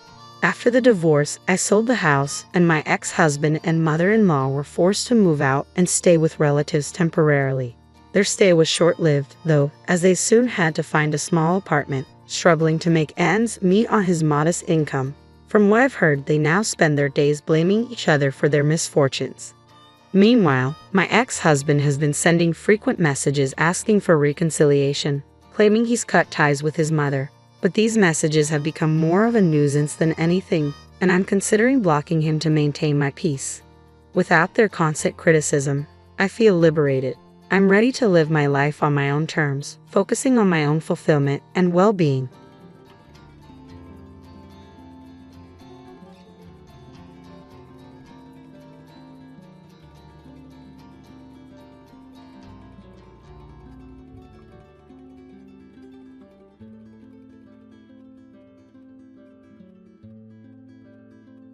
I've officially transferred the ownership of our house to my parents, and we're contemplating divorce. James, with a cold demeanor, pointed at me and callously insisted that I leave the house. He unleashed a stream of insults, supported by his parents' cheerful smiles, who seemed to silently endorse his actions. Nevertheless, I remained unfazed by their words, calmly accepting the decision to leave. Inside me, a well-thought-out plan accompanied the luggage I had prepared in advance. Hand in hand, I departed from the house without hesitation. They were oblivious to the gravity of the situation awaiting them. My name is Sally, just turned 50. Many years have passed since our marriage. Our children are now independent, leading lives away from us. I used to live the life of an ordinary salaried worker, but now, thanks to a friend's introduction, I spend my days as a teacher of handmade accessories, a hobby turned profession. This new job has become a turning point in my life, bringing fulfillment through interactions with my students and the joy of crafting every day. Some might have negative opinions about turning a hobby into a livelihood, but I am content. James and I met by chance at the company where I used to work. He was employed at a client company at the time, and as we started to meet often through work-related social gatherings, our relationship deepened. Eventually, we chose to marry out of love. After 3 years of marriage, our family was blessed with a healthy and energetic boy. He graduated from a well-known university and is now happily married, living a prosperous life. However, despite our son's success, the relationship between James and me became increasingly difficult to find joy in. Over the years, James underwent a transformation, displaying changes in behavior. The once gentle and considerate James became demanding, treating me like nothing more than a housemaid. His daily changing demands and preferences became a source of trouble for me. Lately, James has been easily angered, blaming me for trivial things, and instances of verbal abuse have been on the rise. I've been wanting to escape this life and start anew, but I'm tied down by an unpaid mortgage. Despite this, James quit his job without a clear reason and now spends his days lazing around the house. He hardly lifts a finger to help with daily chores, leaving me to manage everything on my own. The house we live in was recently rebuilt, and I funded it all. Managing the finances, I saved bit by bit for its reconstruction. It embodies my wishes and aspirations, a house I worked hard to build. I don't want it to fall into James's hands if I leave. Beyond the mortgage issue, this house symbolizes my dreams, with features like the spacious kitchen area reflecting my careful choices. Despite initial input from James on the house's design, I covered all the costs and wanted my wishes to be respected. Despite facing challenges, the house, with all its desired features, eventually became a reality, fulfilling our dream. I experienced a profound sense of joy about the reality of our new home. However, the cost of construction significantly surpassed our initial estimates, compelling us to take on a much larger loan than anticipated. Accepting such a substantial loan in our 50s was unexpected, but the prospect of the happiness our new home promised provided us with the energy to overcome this financial burden. On the flip side, James appeared somewhat sulky, as his opinions and wishes were not well reflected in the house design. He expressed discontent, considering it unnecessary and akin to throwing money down the drain. Ignoring his complaints and grumbles, I pressed on. Gradually, he stopped talking to me and began resorting to childish behaviors, such as scattering trash and leaving things disorganized to provoke irritation. I wondered when this situation, this life, would come to an end, pondering these thoughts every day. A few months had passed since we moved into the new house when suddenly the doorbell rang. We weren't expecting any visitors that day, leaving me curious about who it might be. As I prepared to go to the front door, James, surprisingly, got up and headed there before me, possibly aware of the visitor's identity. After a while, cheerful voices and laughter emanated from the entrance. When the door to the living room slowly opened, revealing the visitors, I saw the faces of my unexpected in-laws, Harold and Alice. Honestly, I always felt pressure in my relationship with them.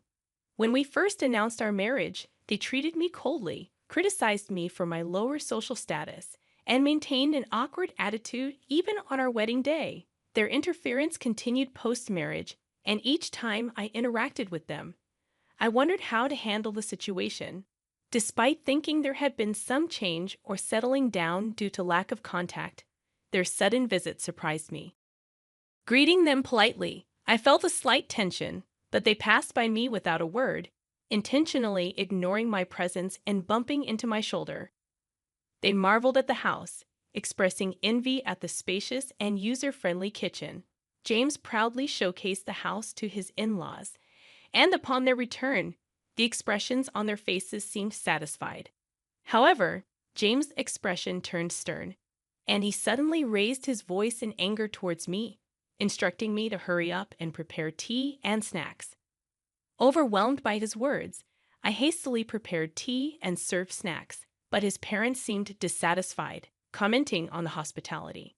Despite my efforts, Harold expressed dissatisfaction, and as they quickly finished the snacks and tea, he commented appreciatively on the house's interior. James, with a broad smile, invited his parents to live together in the house, almost ignoring my presence. They listened to James's words and left, leaving me watching their retreating figures.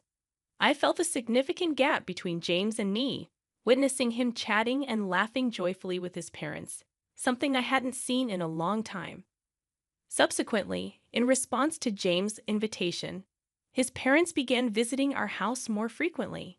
Initially, it was a few times a month, but it gradually increased to several times a week, eventually becoming almost daily. However, their criticisms towards me never ceased, and James showed no signs of curbing them. James' attitude of blaming me, coupled with his parents' intensified disapproval, became more pronounced. His complaints about me not listening and causing our son suffering were relentless. Despite facing daily difficulties, I found myself unable to voice the frustration in my heart. All I could do was offer words of apology. The in-laws' visits increased beyond anticipation, and they started visiting even more frequently during my absence. They would come along with James, leaving clear evidence of their activities at home: scattered beer cans, empty bottles, and traces of spilled alcohol that seeped into our new rug. Despite my protests, the new house began to smell of alcohol and felt dirty. I couldn't understand why, despite not contributing to the household, James was quick to complain. His involvement in gambling added another layer of worry, as remnants of used betting slips surfaced regularly. Explaining the risks of gambling and its impact on our finances seemed futile. The losses were a significant blow, especially since the money used for gambling was hard-earned through my tireless work. Nearly a month into the frequent visits from the in-laws, they targeted the times when I was out. One day, returning home early, I found them leisurely spending time in our house. Surprised, I confronted them, but their snarky words and indifferent attitude made it clear that they considered my presence bothersome. Frustrated and stressed by the insolent attitudes of James and his parents, I realized I had reached my limit. Instead of succumbing to emotions, I decided it was time to devise a plan to address the situation. Amidst this turmoil, an unusual event occurred. During a time when I was supposed to be away, the in-laws visited unexpectedly. Expressing surprise at their unusual timing, I sarcastically commented on their avoidance of my presence. Ignoring my remark, they boldly entered the house. James welcomed them with a smile, leading them to inspect various areas, from the kitchen to the bathroom. Observing their meticulous checks, I sensed a hidden agenda behind their actions. Even as they left, they wore satisfied expressions, as if they had confirmed something. Curious and wary, I questioned their inspections and wondered if there was something they should tell me. I had cautioned James not to worry, emphasizing that it was none of his business. His behavior, however, hinted at concealing something from me. I suspected he was trying to manipulate me cunningly, but grasping the real intention proved challenging. Observing the situation became my only option. Then, one day after work, I returned home to find a large moving truck parked in front of our house, bearing the logo of a company named Moving Center. James appeared to be in discussions with the truck driver and representatives. When our eyes met, he pretended not to see me and disappeared inside the house. What shocked me more was the simultaneous arrival of my in-laws. They greeted me casually, and James welcomed them, leading them into the house. The atmosphere felt tense, and as I followed them inside, I noticed a significant change. The familiar furniture and belongings I knew had vanished, replaced by my in-laws' dated furniture, arranged as if this were their home. As I sat down on the sofa, they surrounded me with smirky smiles, conveying a sense of smugness. Their behavior indicated a pre-planned action, and though anxious, I decided to quietly wait and see what would unfold. The somewhat hurried gazes of my in-laws added to the atmosphere. They declared that there was something they needed to tell me, hinting at a hidden agenda. Bracing myself, I responded with feigned calmness, and James sighed deeply before admitting that he had sold the house to his parents. He proposed getting a divorce, and my in-laws nodded in agreement. Their smirky smiles suggested they were trying to toy with me. Despite their revelation, I remained unfazed, having anticipated their plan. I promptly signed the divorce papers, placed my wedding ring on the table, and declared my intention to leave the house. I had suspicions about the unnatural behaviors of James and my in-laws, especially since their frequent visits when I wasn't home. To confirm my suspicions, I installed surveillance cameras around the house, synced with my smartphone. On the first day, I observed their daily conversations. However, one day, I stumbled upon footage where James and his parents joyfully discussed selling the house. Shocked by this revelation, I decided to plan my next steps, searching for a new residence based on the information obtained from the surveillance cameras. I took the initiative to transfer the home loan from my name to James's. If they planned to remove me from our home, I believed they should take over the mortgage payments and responsibilities.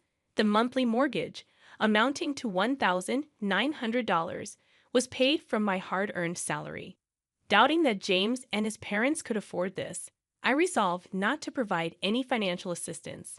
Free from the troublesome relationship, I moved to my new, well-arranged home with new furniture, ready to embark on a new chapter in my life. On my day off, I relished the prospect of thorough rest, sleeping in past noon. As I was about to doze off again, the doorbell abruptly rang. To my surprise, James and his in-laws stood at my doorstep, uninvited. I questioned their presence, and without answering, they intruded into my house, spreading out a document in front of me. They accused me of changing the name on the house loan without permission. Expressing disbelief at their sudden appearance, I learned that right after leaving the house, they received documents about the loan name change. James and his parents were shocked, claiming they were currently unemployed and couldn't afford the high monthly loan. In a furious outburst, James declared they wouldn't pay that amount. Attempting to enlighten them on the consequences of defaulting, I explained how interest and late fees could significantly increase the final payment. James initially seemed skeptical, but after searching for information online, his expression turned to one of shock and distress. I recommended looking for new employment for a fresh start. Their faces grew even paler as they realized the seriousness of the situation. They admitted to having no savings or assets, with James burdened by substantial gambling debts and no stable income. Frustrated, they pleaded for understanding and assistance, emphasizing the years they spent together. Unmoved by their pleas, I shut the door to escape their attempts to mend the relationship. Frustrated, they reported me to the police, leading to their removal from my property. Eventually, due to financial constraints, they relocated to a more affordable apartment on the outskirts of town. James secured a part-time job, supporting his family with that income. Meanwhile, my life remained unchanged, and I focused on my job.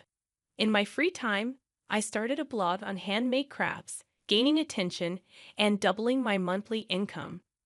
Requests for me to serve as an instructor for workshops and courses increased. I had no thoughts of remarrying and planned to navigate life independently. Discovering an old household account book from the early days of my marriage brought back memories of our financial struggles. With a sense of resolve, I decided to build a new happiness on my own, placing the account book back on the shelf. I'd officially transferred the ownership of our house to my parents and were contemplating divorce. James, with a cold demeanor, pointed at me and callously insisted that I leave the house. He unleashed a stream of insults, supported by his parents' cheerful smiles, who seemed to silently endorse his actions. Nevertheless, I remained unfazed by their words, calmly accepting the decision to leave. Inside me, a well-thought-out plan accompanied the luggage I had prepared in advance. Hand in hand, I departed from the house without hesitation. They were oblivious to the gravity of the situation awaiting them. My name is Sally, just turned 50. Many years have passed since our marriage. Our children are now independent, leading lives away from us. I used to live the life of an ordinary salaried worker, but now, thanks to a friend's introduction, I spend my days as a teacher of handmade accessories, a hobby turned profession. This new job has become a turning point in my life, bringing fulfillment through interactions with my students and the joy of crafting every day. Some might have negative opinions about turning a hobby into a livelihood, but I am content. James and I met by chance at the company where I used to work. He was employed at a client company at the time, and as we started to meet often through work-related social gatherings, our relationship deepened. Eventually, we chose to marry out of love. After 3 years of marriage, our family was blessed with a healthy and energetic boy. He graduated from a well-known university and is now happily married, living a prosperous life. However, despite our son's success, the relationship between James and me became increasingly difficult to find joy in. Over the years, James underwent a transformation, displaying changes in behavior. The once gentle and considerate James became demanding, treating me like nothing more than a housemaid. His daily changing demands and preferences became a source of trouble for me. Lately, James has been easily angered, blaming me for trivial things, and instances of verbal abuse have been on the rise. I've been wanting to escape this life and start anew, but I'm tied down by an unpaid mortgage. Despite this, James quit his job without a clear reason and now spends his days lazing around the house. He hardly lifts a finger to help with daily chores, leaving me to manage everything on my own. The house we live in was recently rebuilt, and I funded it all. Managing the finances, I saved bit by bit for its reconstruction. It embodies my wishes and aspirations, a house I worked hard to build. I don't want it to fall into James's hands if I leave. Beyond the mortgage issue, this house symbolizes my dreams, with features like the spacious kitchen area reflecting my careful choices. Despite initial input from James on the house's design, I covered all the costs and wanted my wishes to be respected. Despite facing challenges, the house, with all its desired features, eventually became a reality, fulfilling our dream. I experienced a profound sense of joy about the reality of our new home. However, the cost of construction significantly surpassed our initial estimates, compelling us to take on a much larger loan than anticipated. Accepting such a substantial loan in our 50s was unexpected, but the prospect of the happiness our new home promised provided us with the energy to overcome this financial burden. On the flip side, James appeared somewhat sulky, as his opinions and wishes were not well reflected in the house design. He expressed discontent, considering it unnecessary and akin to throwing money down the drain. Ignoring his complaints and grumbles, I pressed on. Gradually, he stopped talking to me and began resorting to childish behaviors, such as scattering trash and leaving things disorganized to provoke irritation. I wondered when this situation, this life, would come to an end, pondering these thoughts every day. A few months had passed since we moved into the new house when suddenly the doorbell rang. We weren't expecting any visitors that day, leaving me curious about who it might be. As I prepared to go to the front door, James, surprisingly, got up and headed there before me, possibly aware of the visitor's identity. After a while, cheerful voices and laughter emanated from the entrance. When the door to the living room slowly opened, revealing the visitors, I saw the faces of my unexpected in-laws, Harold and Alice. Honestly, I always felt pressure in my relationship with them. When we first announced our marriage, they treated me coldly, criticized me for my lower social status, and maintained an awkward attitude even on our wedding day. Their interference continued post-marriage, and each time I interacted with them, I wondered how to handle the situation. Despite thinking there had been some change or settling down due to lack of contact, their sudden visit surprised me. Greeting them politely, I felt a slight tension, but they passed by me without a word, intentionally ignoring my presence and bumping into my shoulder. They marveled at the house, expressing envy at the spacious and user-friendly kitchen. James proudly showcased the house to his in-laws, and upon their return, the expressions on their faces seemed satisfied. However, James' expression turned stern, and he suddenly raised his voice in anger towards me, instructing me to hurry up and prepare tea and snacks. Overwhelmed by his words, I hastily prepared tea and served snacks, but his parents seemed dissatisfied, commenting on the hospitality. Despite my efforts, Harold expressed dissatisfaction, and as they quickly finished the snacks and tea, he commented appreciatively on the house's interior. James, with a broad smile, invited his parents to live together in the house, almost ignoring my presence. They listened to James's words and left, leaving me watching their retreating figures. I felt a significant gap between James and me, witnessing him chatting and laughing joyfully with his parents, something I hadn't seen in a long time.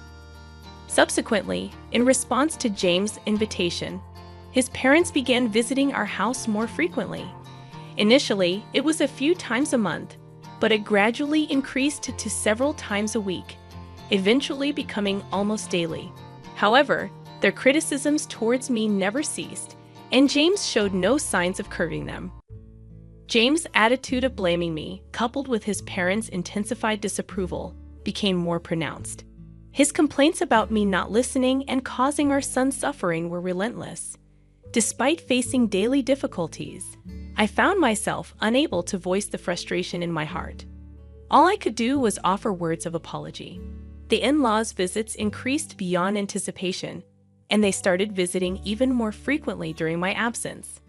They would come along with James, leaving clear evidence of their activities at home: scattered beer cans, empty bottles, and traces of spilled alcohol that seeped into our new rug.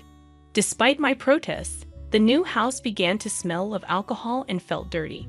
I couldn't understand why, despite not contributing to the household, James was quick to complain. His involvement in gambling added another layer of worry, as remnants of used betting slips surfaced regularly. Explaining the risks of gambling and its impact on our finances seemed futile. The losses were a significant blow, especially since the money used for gambling was hard-earned through my tireless work.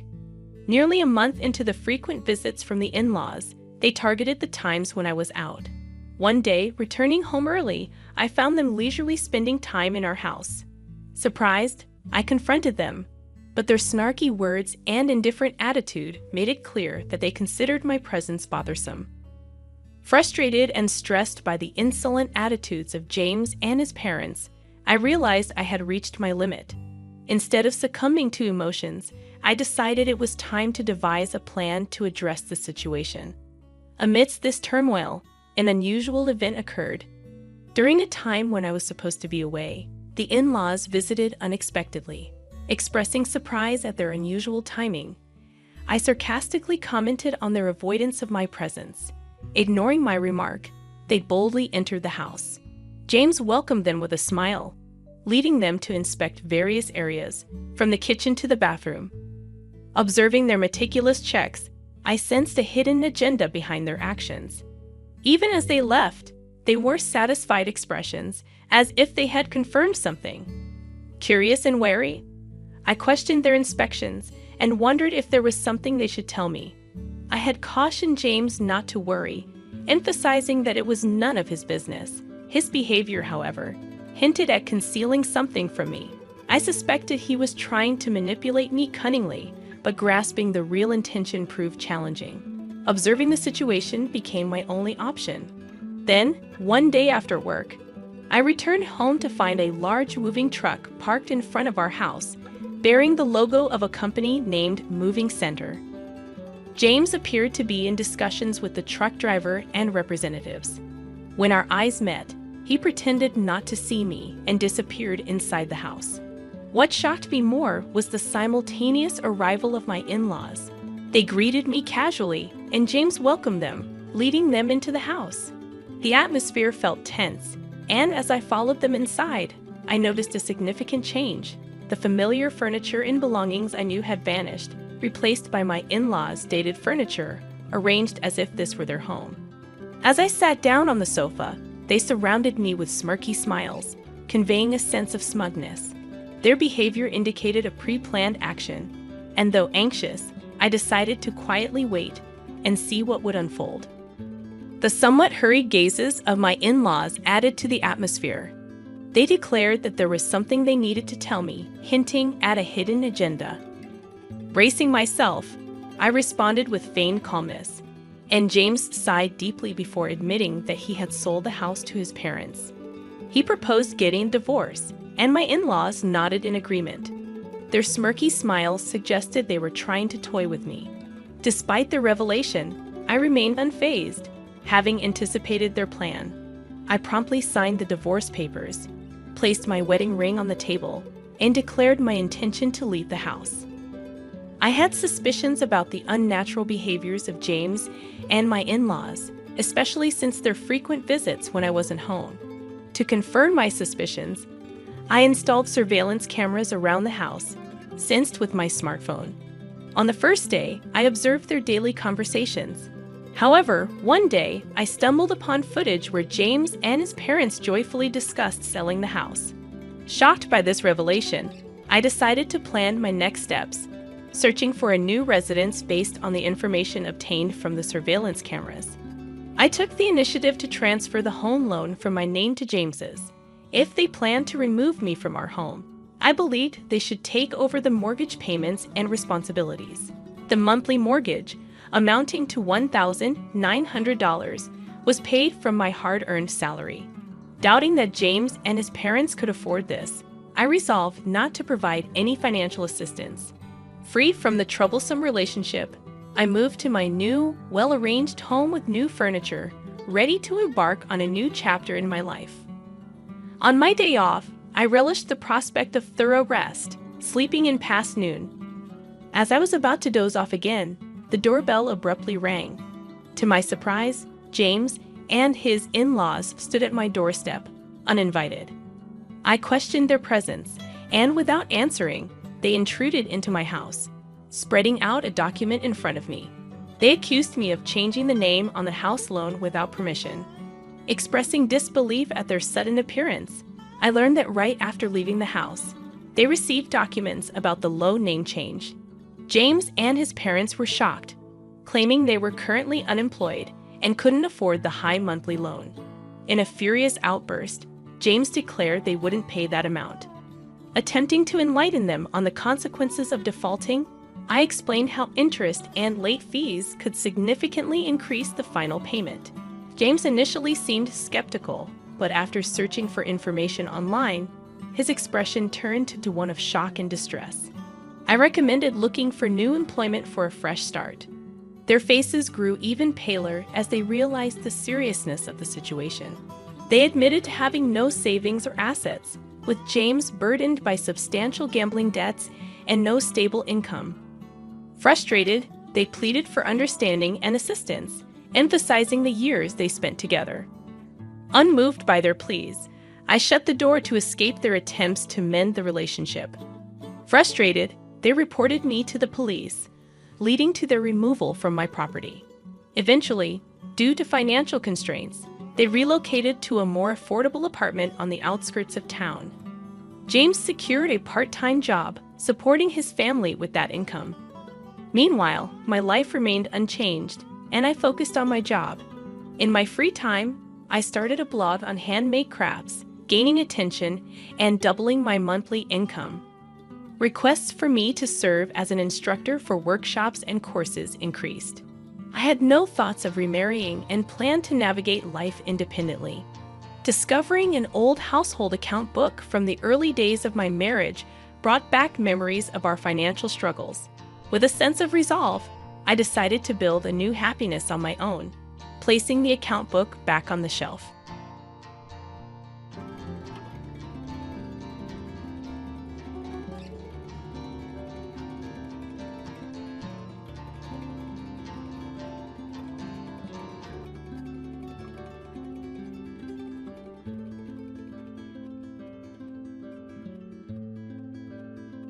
You mean nothing to me anymore. Never set foot in this house again. My father's harsh words echoed in my ears, supported by John, my soon-to-be husband. I left my family home in tears right after graduating from high school. My name is Amy, and now, at 36, I am a farmer.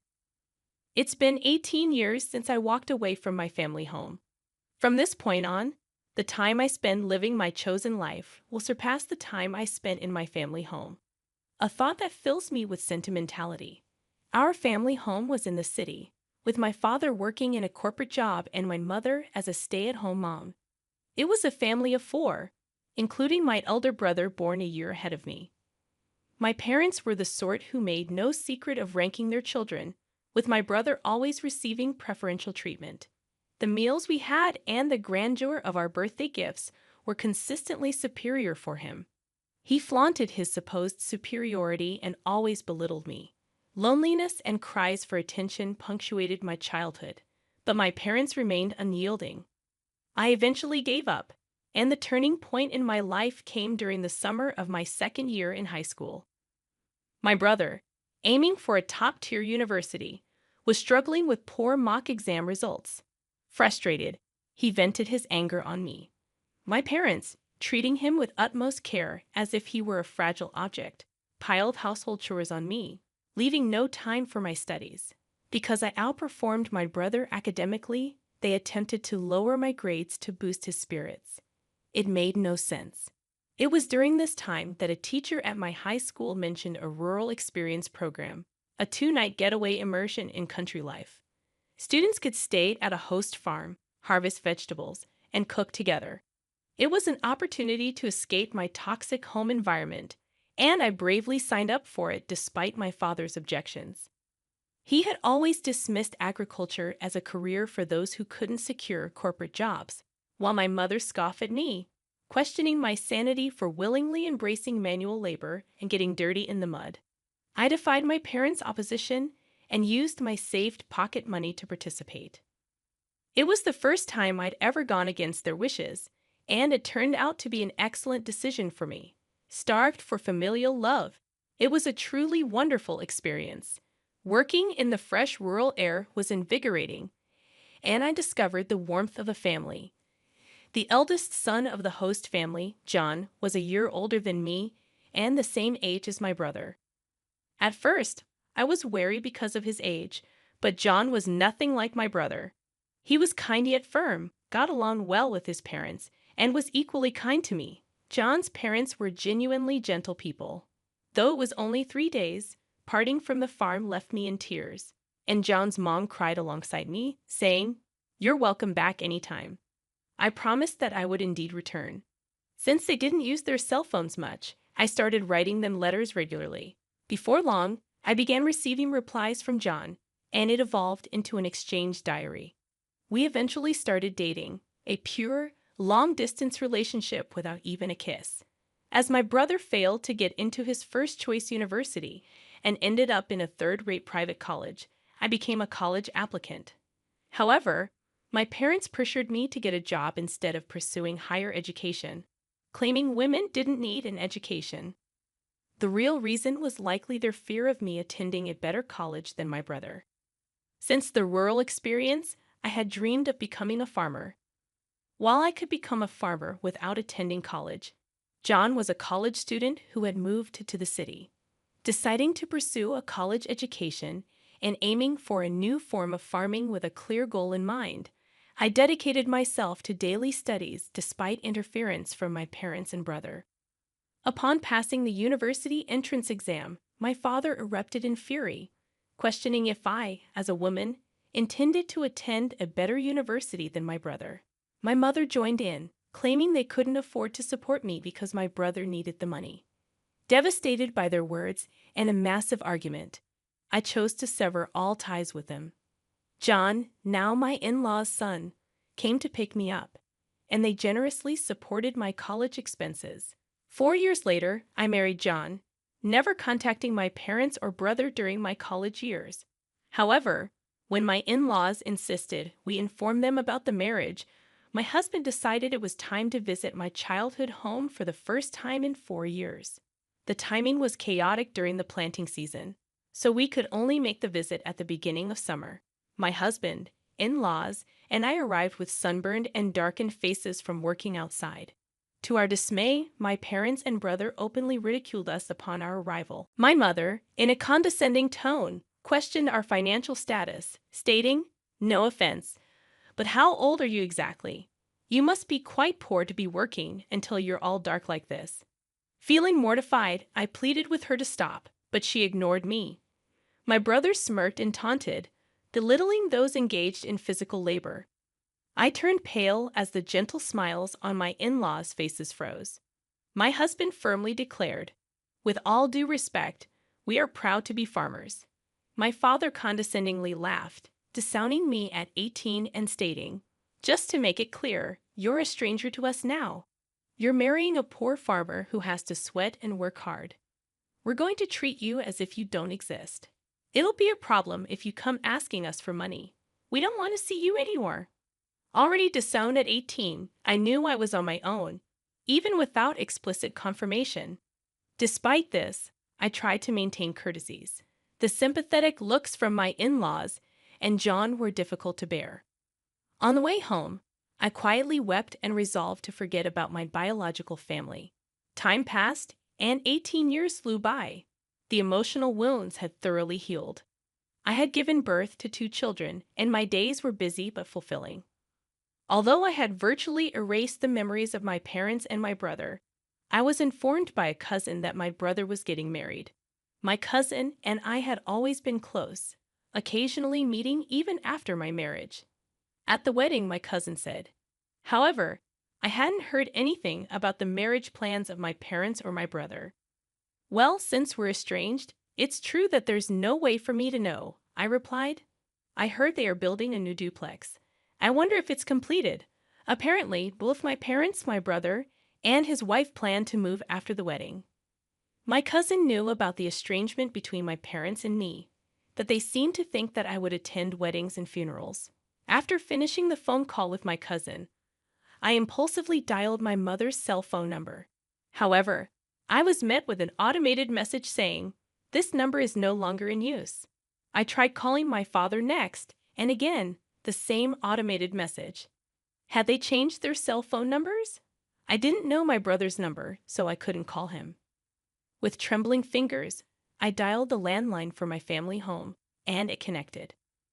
My heart was pounding as I waited for someone to pick up. "Hello," my brother answered. "Brother, it's Amy," I said, hesitating over what to say next. About to offer congratulations, my brother cut me off. "There's no need for you to do anything. You're a farmer or a stranger to me. Don't call me," he yelled, and hung up the phone. I rushed to call him back, only to find that I was already blocked. This was harsh. No matter how much he hated me, we were still family, and it hurt to be rejected like this. Seeing my distress, my husband was concerned and gently asked, "What's wrong? Did something happen?" I couldn't hold back my tears any longer, and when I told him about the conversation, both my husband and my in-laws were as furious as if it had happened to them. "Your home is here, Amy. Your family is with us," my mother-in-law reassured me. Her words moved me to tears, and I wished she was my real mom. She cared about me much more than my blood-related mother ever did. My father-in-law said, comforting me, "You're happy now. That's all that matters. No need to get hurt. The one who laughs is the winner," he added. My husband chimed in, saying, "Let's take them as a bad example and make sure we don't turn out like that, even for our children." Not knowing the situation, he hugged me tightly. "Thank you, everyone," I said, feeling warmth in my heart, realizing how happy I was now, even though I wasn't blessed with a supportive biological family. However, things took a drastic turn when my business was featured on national television.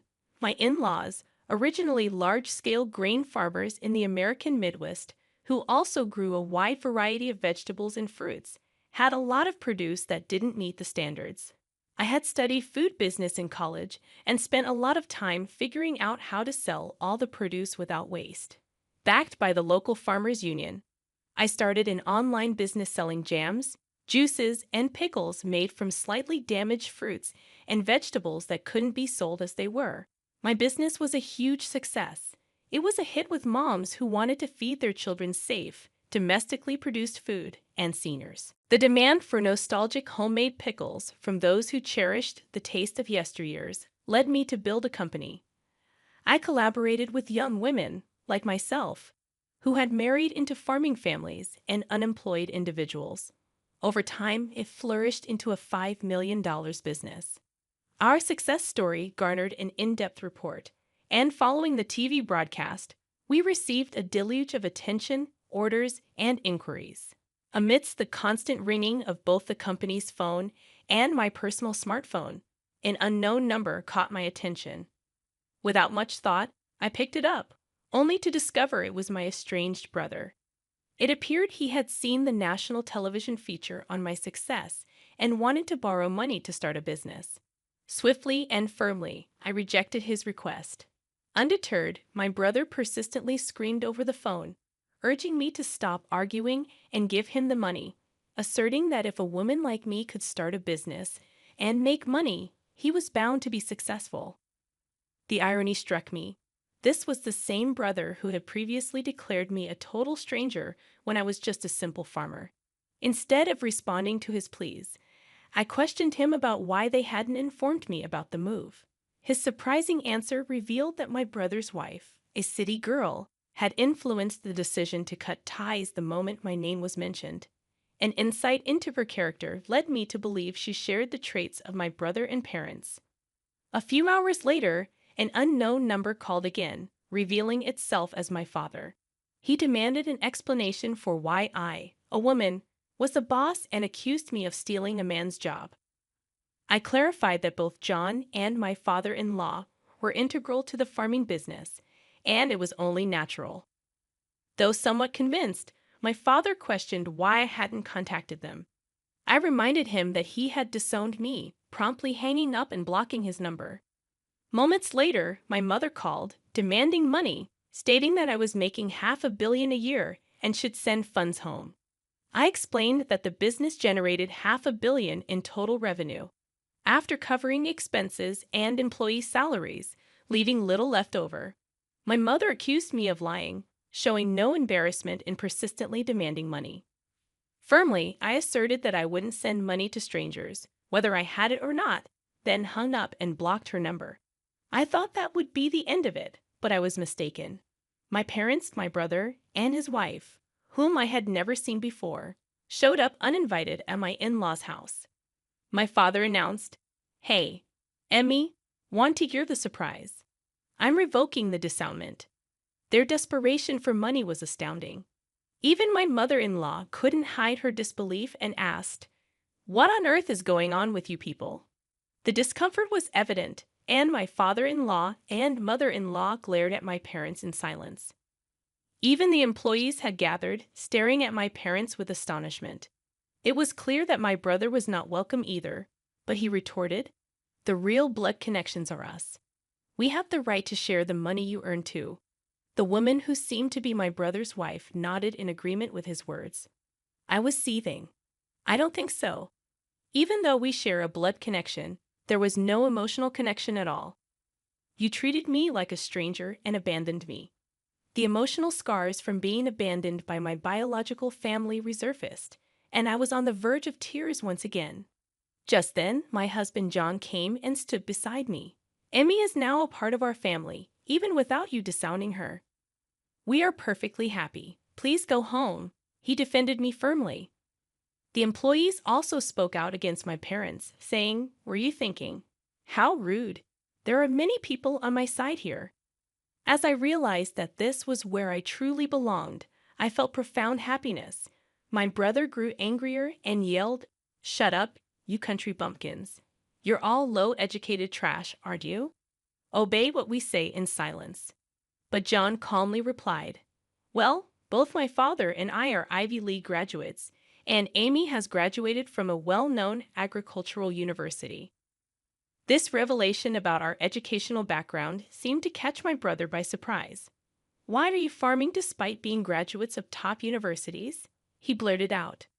John responded confidently, "Farming is a respectable profession where we can fully utilize what we studied in college." I couldn't help but burst into laughter amidst the tension of the situation. "Brother, you've lost to John in everything," I said, feeling a sense of relief. Perhaps I had been too afraid of my brother and parents. I wanted to make it unequivocal one last time. "We are already strangers." I paused for a moment, deliberately shifting to a more polite tone. "So, I can't lend or give money to strangers. Please, please leave. If you cause a disturbance or act violently, I'll call the police and take legal action." I made it clear that our ties were severed. My in-laws and husband moved closer to me to shield me from any harm that my parents and brother might cause.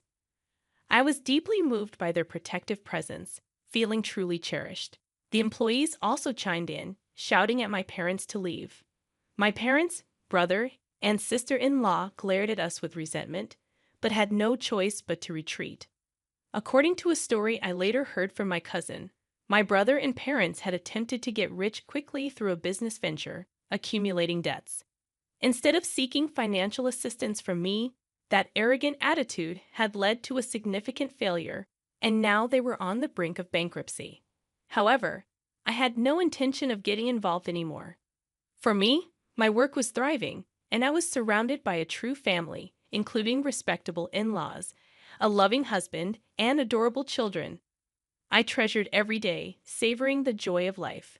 In the aftermath of the tense confrontation with my estranged family, life continued to unfold in remarkable ways. I found solace and happiness in the warmth of my in-laws and my husband John, who stood by my side unwaveringly. The unwavering support of my new family proved to be the greatest treasure I could have asked for. My business continued to thrive, and I expanded it even further, working alongside my dedicated team. The success of our venture allowed us to explore new opportunities and make a positive impact on the community. We continued to provide high-quality, sustainable, and affordable products to our customers, and our business became a beacon of hope for those who believed in the power of hard work and resilience. The love and support I received from my husband John were an endless source of strength and inspiration. We cherished every moment raising our wonderful children in a nurturing environment filled with love and respect.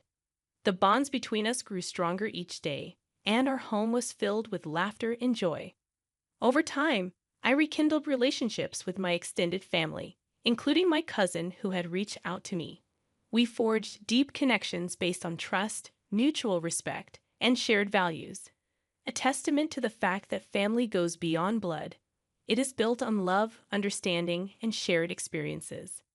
As for my estranged family, they continue to face their own challenges and consequences. I wished them well from a distance but remained steadfast in my decision to focus on my own path. The scars of the past were no longer an open wound, but a reminder of the strength and resilience I had discovered within myself. In the end, my story was one of triumph over adversity, of finding love and belonging in unexpected places, and of building a life based on my own values and aspirations. It was a testament to the power of choice and the incredible capacity of the human spirit to endure and thrive in the face of challenges. With the passage of time, my business continued to flourish and evolved into a community-focused enterprise. We started supporting local farmers and artisans, expanding our product range to showcase the talents of our region. Our commitment to sustainable practices, along with our dedication to quality, gained us a loyal customer base. This connection with our community allowed us to give back in various ways, from supporting local charities to hosting events that celebrated our shared values. As our children grew, we instilled in them the importance of hard work, empathy, and resilience. They witnessed firsthand the importance of family, not solely defined by blood, but by love and shared experiences. Our home became a sanctuary for their growth and development, fostering an environment where they felt loved, nurtured, and encouraged to pursue their dreams. The support from my in-laws remained unwavering. They were not just in-laws. They were the family I had chosen, and I couldn't be more grateful for their love and acceptance. My mother-in-law, in particular, became a cherished friend and confidant, offering her wisdom and guidance as I navigated life's challenges. Meanwhile, my cousin and I continued to build a strong and lasting bond. Our regular interactions allowed us to strengthen our connection, and we often found ourselves sharing life's joys and challenges. This relationship was a testament to the enduring power of chosen family, where genuine love and understanding prevailed. In the broader scope of life, I found solace in my decision to leave the past behind. While my estranged family faced their own trials, I focused on the present and the future. My husband, my children, and the people who surrounded me were my pillars of strength, reminding me that a loving, supportive family can be found in unexpected places. My story serves as a reminder that family is not solely defined by blood ties. It is a connection born from love, shared values, and mutual respect. I had come a long way from being disowned by my biological family, and the journey had made me stronger, more resilient, and deeply appreciative of the true meaning of family and the love that can be found in the most unexpected places. At 26 years old, I've been married to my 29-year-old husband for almost 3 years. Throughout this time, it's been apparent that my in-laws, including my husband's two 23-year-old twin sisters and his 21-year-old brother, haven't warmed up to me. Even my mother-in-law seems distant. I've always tried to bridge this gap, despite not understanding why they seem to harbor negative feelings toward me. Recently, I took it upon myself to plan my mother-in-law's 50th birthday party. Despite my husband's warning that his family might not appreciate my efforts, I was determined to mend the relationship. I'm someone who values connections, and the idea that these people didn't like me for no clear reason troubled me deeply. I meticulously organized the celebration at my mother-in-law's favorite restaurant, where she and her late husband frequented. I handled all the arrangements, from the food to the decorations, ensuring everything aligned with her preferences. Despite trying to involve my husband's siblings, they showed no interest and left the entire planning on my shoulders, even refusing to contribute financially. When the day arrived, my husband and I visited his mother to extend the invitation.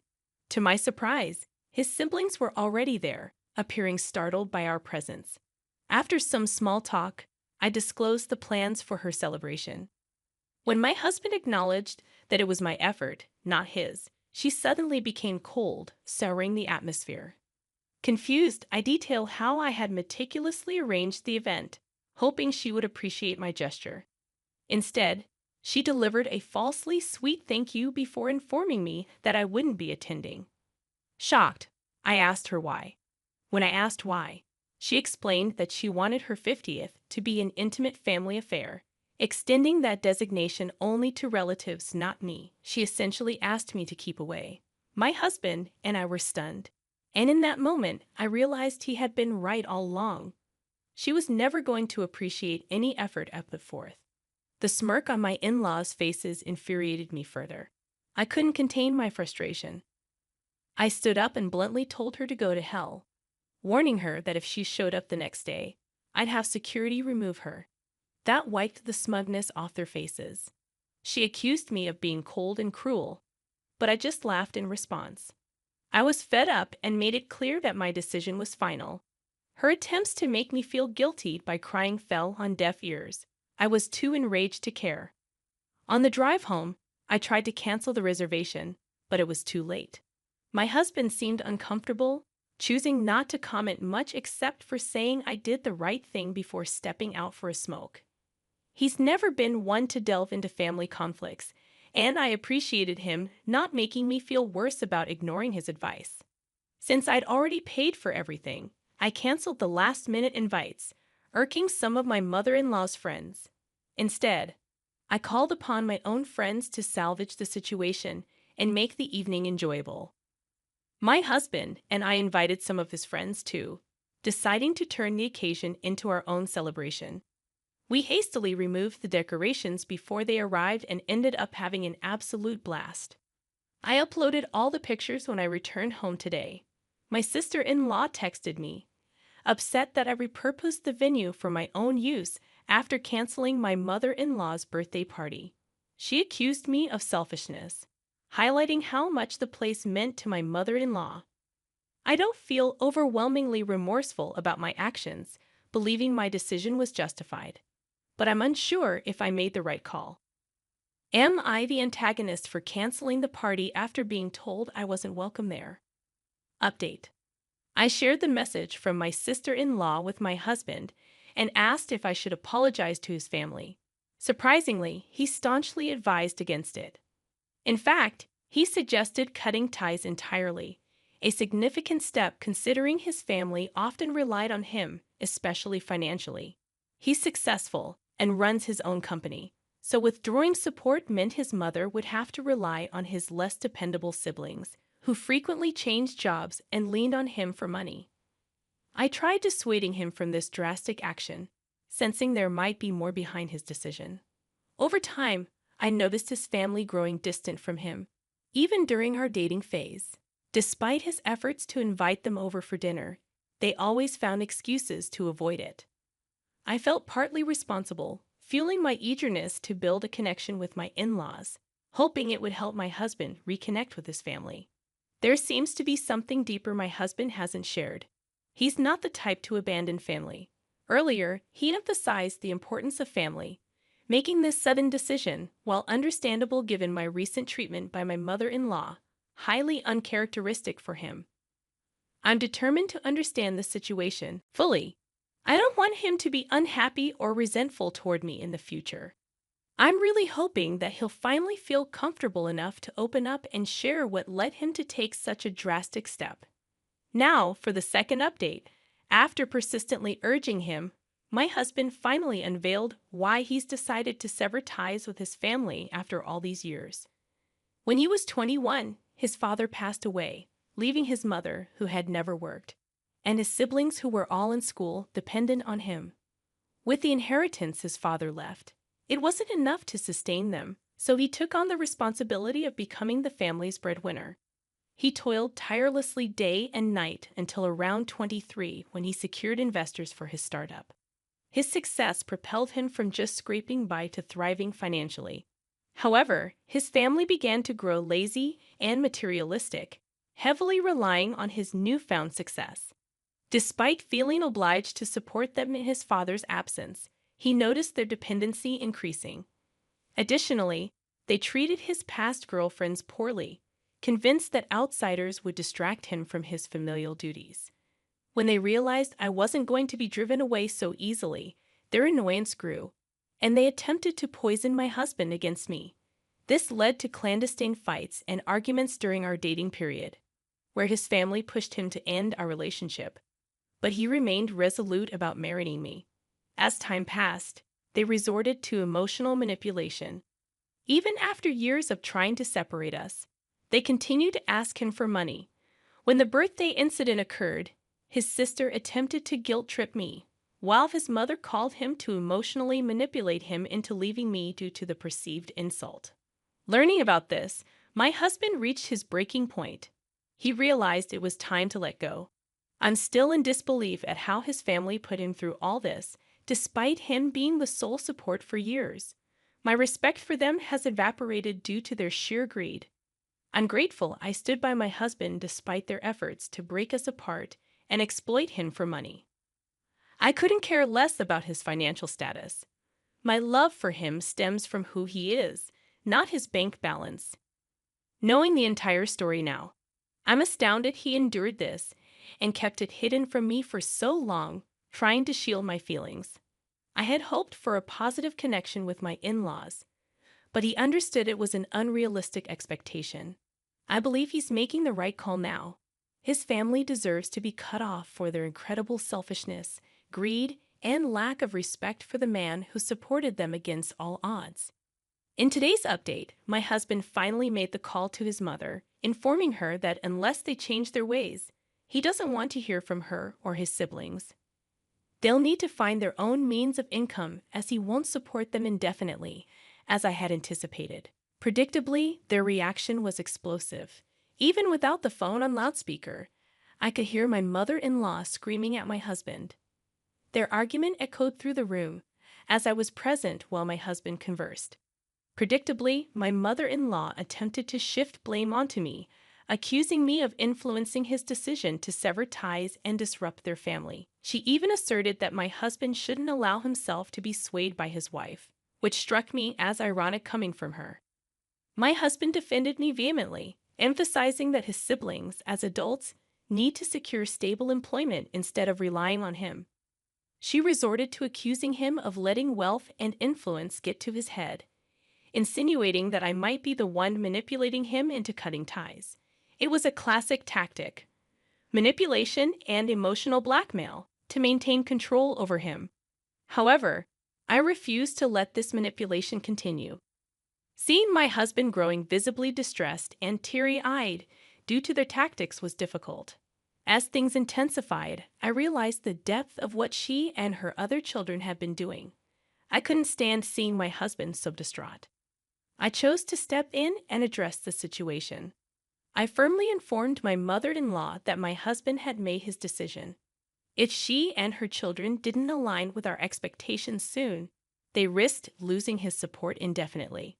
The choice was theirs: respect us and remain in our lives, or persist in their materialistic and selfish ways and be cut off completely. After asserting this, I hung up, muted notifications on my husband's phone to grant him a break from their messages, and allowed him time to calm down. We put our phones aside to watch a movie and distract ourselves. In the next update, after enduring harassment, my mother-in-law turned her attention to me. Following the movie, my husband resumed some pending work, and as I checked my phone, I found numerous missed calls and offensive texts from my in-laws. I anticipated this behavior and documented their messages without engaging. While handling work emails, my mother-in-law called again. Accidentally answering, she proceeded to hurl insults at me, making baseless accusations about my character and intentions towards my husband.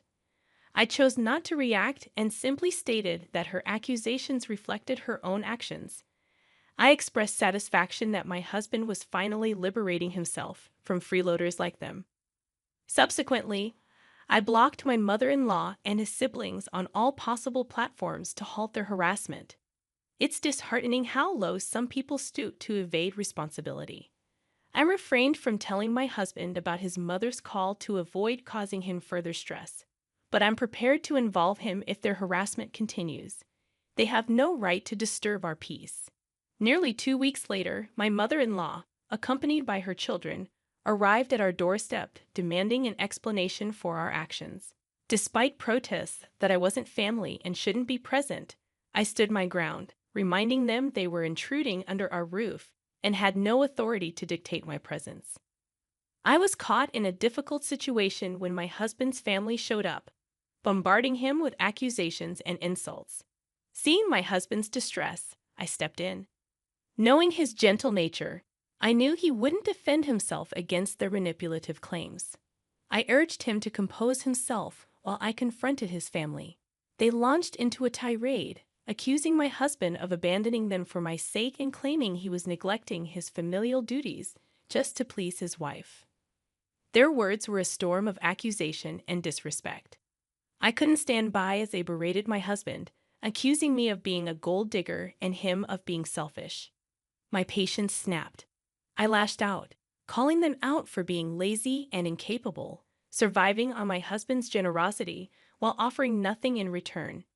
They were stunned into silence, unable to counter my accusations. Taking advantage of their momentary shock, I demanded they leave before I involved the authorities for trespassing. They departed, but my mother-in-law persisted, emotionally manipulating my husband by implying his deceased father would be disappointed in his actions. Witnessing his emotional breakdown after they left, I spent hours consoling him, feeling regret for ever attempting to mend our relationship with them. After their departure, I ensured they had no way to contact us and suggested we seek legal advice, knowing they might continue their harassment. Sadly, my prediction was accurate. Within days, my mother-in-law sent a legal notice, falsely claiming my husband had embezzled funds from the family estate to start his business. This false allegation tarnished his reputation and affected his company. However, we fought back. It took nearly 2 weeks, but we disproved their lies. They were found guilty of defamation, resulting in a hefty fine against them.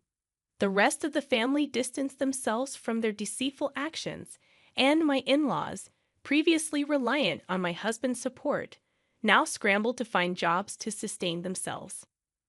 This episode, while challenging, allowed us to break free from their toxic grip. My husband and I are happier without their influence, and I'm determined to keep it that way. We're moving forward, leaving their drama behind. You've inherited over $3 million, right?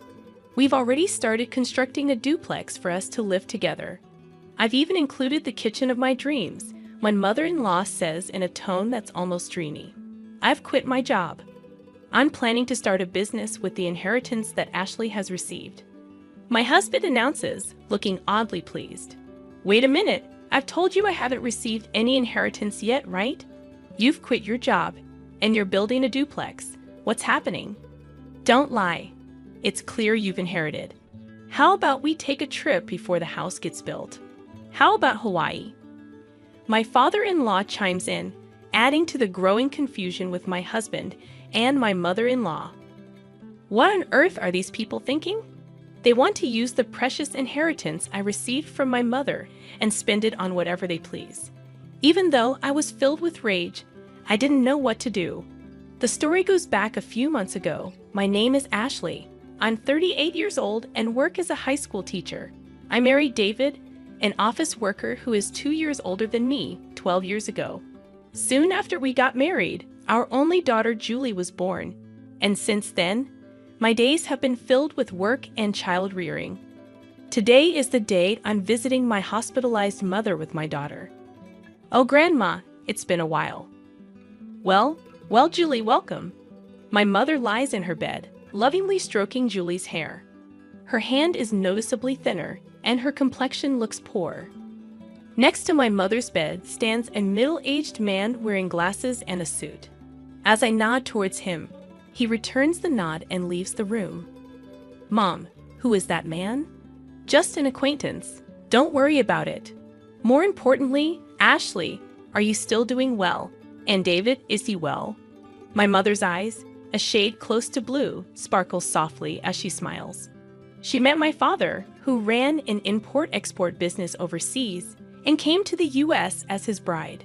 Raising a child in a foreign country must have been hard, but my mother and father worked together to bring me up. One of the reasons I am able to work as a teacher today is because my mother taught me many things since I was small. I am deeply grateful to my parents who raised me with love in a wealthy family. After my father passed away a few years ago, my mother, now alone, fell ill and was hospitalized. She transferred the business to a relative, and now she spends her remaining days quietly in the hospital. I'm fine, Mom. Is there anything you need? Just having you and Julie come to see me is more than enough. After having such a conversation and spending a good amount of time talking with my mother, Julie, and I headed home. Julie talks to my mother about things that happened at school and the book she has recently read. She's at that tricky age of 10, but our relationship is good. Even if I take away my parental bias, I think she is a bright and honest child who is growing up well. We're home. Oh, welcome back. How's my mother-in-law doing? David asks as he greets us. Mom is as usual. How about you? Your seminar, was it? Oh, I heard some good stuff. Looking forward to the next one. Recently, my husband has been attending seminars on quitting his job and starting a side business. He must want more money, but the company he works for is not top tier. It's not bad, and with my salary, we are doing just fine. I find it distasteful when he is so greedy for money, which I suppose he gets from his parents. Ever since we got married, I've been put off by his parents' excessive stinginess and their habit of begging for small amounts of money whenever we see them, so I've been keeping my distance. They've never given Julie any Christmas gifts. Fortunately, my in-laws live far away, so we don't have to interact much, and my husband does well with household chores, so I guess it's okay. As long as I have my mother, my husband, Julie, and our modest but ordinary life, I'm content. Then one day, I got a call from the hospital. My mother's condition had suddenly worsened, and she was in critical condition. When my family rushed to the hospital, my mother was barely breathing. Mom? Grandma? No. Ashley, I always wanted you to be happy. Cherish Julie more than anything. I love you. In the end, those were my mother's last words. My mother, who raised me with all her heart alongside my father, adored Julie from the bottom of her heart. My mother's face in the coffin was peaceful, and all I could do was cry. Julie was by my side, crying with me. A little while after my mother passed away, an envelope arrived at our house, a law firm. Ashley was perplexed as she opened the envelope from an unfamiliar sender. Inside was a document stating, I have been entrusted with your mother's will, which leaves all of her inheritance to you. Ashley and her mother had never discussed the subject of inheritance before, so she was taken aback. However, since the letter had indeed arrived, she decided to visit the law firm on her own. Hello, I'm the attorney Ed. The man who appeared was the middle-aged gentleman with glasses who had been present when she visited her mother in the hospital. You were in my mother's hospital room before, Ashley questioned the man with the familiar face. Yes, we met in the hospital room. Actually, from that time, I was entrusted by your mother. Hearing his kind voice, Ashley found herself on the verge of tears, and then she was shocked beyond belief. 500 million. Yes, Ashley. When your father passed away, you waived your right to the inheritance so your mother could receive it all. When you add that inheritance to your mother's personal assets, even after deducting taxes, this is the amount your mother has named you as the sole heir. My parents had indeed been wealthy, but I hadn't imagined that they had left such an inheritance. I had never asked my parents for money after getting married and avoided the topic of inheritance as it seemed unlucky. Feeling dizzy, I realized this must be an expression of love from my mother. With that thought, I left the procedures to Ed. Your mother cared about you more than anything. She instructed me to assist you if necessary. Please feel free to discuss anything with me. Thank you. I appreciate your help. Ashley bowed her head several times to Ed and left the room. Time passed, and it was around the time of her mother's 49th day memorial service. Her husband, David, began to frequently ask about her mother's inheritance. When they had married, her father was still running his business, so David was vaguely aware that they were wealthy.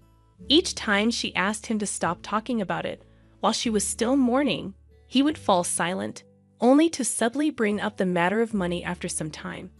The worst were my in-laws.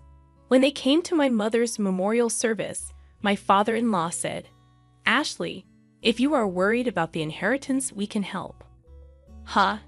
Hey, we've had our fair share of disputes over inheritance. When unmarried siblings died, inheritance can be complicated. If you're troubled, feel free to talk about it. That's right. Rely on us too. Yes. Having never shown any inclination to assist them before, she could only give her in-laws a vague response as they put on a knowing facade. And then, about 3 months after her mother's death, David, who had been quiet recently, finally lost his patience. "Hey, have you received your mother's inheritance yet?" A bad feeling swept over her quickly. Ashley lied. The procedures are complicated, so not yet. In reality, she had already completed the procedures and, upon Ed's advice, had deposited the passbook containing the inheritance in a safe deposit box. But it felt right to say that now. "Really? But it's been 3 months since your mother passed away, right? Haven't you done the procedures yet?" "Yeah, so what?" "Well, never mind. I'm going to bed." For some reason, David headed for the bedroom in high spirits. With the nagging unease in her chest, Ashley prepared for work the next day and then headed for bed. The next day, as Ashley and Julie were cleaning up after dinner, the doorbell rang. Julie hurried to the door, and when Ashley poked her head out from the kitchen, she saw her in-laws who had dropped by unexpectedly and David returning from work. "Why are my father-in-law and mother-in-law here?" "It's not a big deal, Julie. Go to your room." Julie glanced anxiously at us and headed to her room. "What's going on?" "Never mind that, Ashley. We have something to celebrate today." Ed, her father-in-law, was in high spirits as he opened their fridge and took out a beer. "Celebration. You inherited more than $300 million, didn't you? We've already started building a duplex house for us to live together. It even comes with a dreamlike modern kitchen." The one who spoke in the dreamy tone was her mother-in-law. "What? What are you talking about, Ashley? Be happy. We've decided to build a duplex house. We used half of our savings and the money that Mom and Dad have put aside for the down payment. The loan is under my name, but you can pay it all at once with your inheritance, right? Give back to the two of them. I quit my job. I decided to start a business using that inheritance you received." David, her husband, looked somehow satisfied as he said these words. "Wait a minute. What are you talking about? I told you I haven't received the inheritance yet, didn't I? And what does quitting your job and a duplex house mean? Don't lie. It's clear you've inherited. How about we go on a trip before the house is built? How about Hawaii?" Amidst the escalating chaos, David and her mother-in-law were getting excited, agreeing with what Ed said. Then David said, laughing scornfully, "You're stingy, Ashley.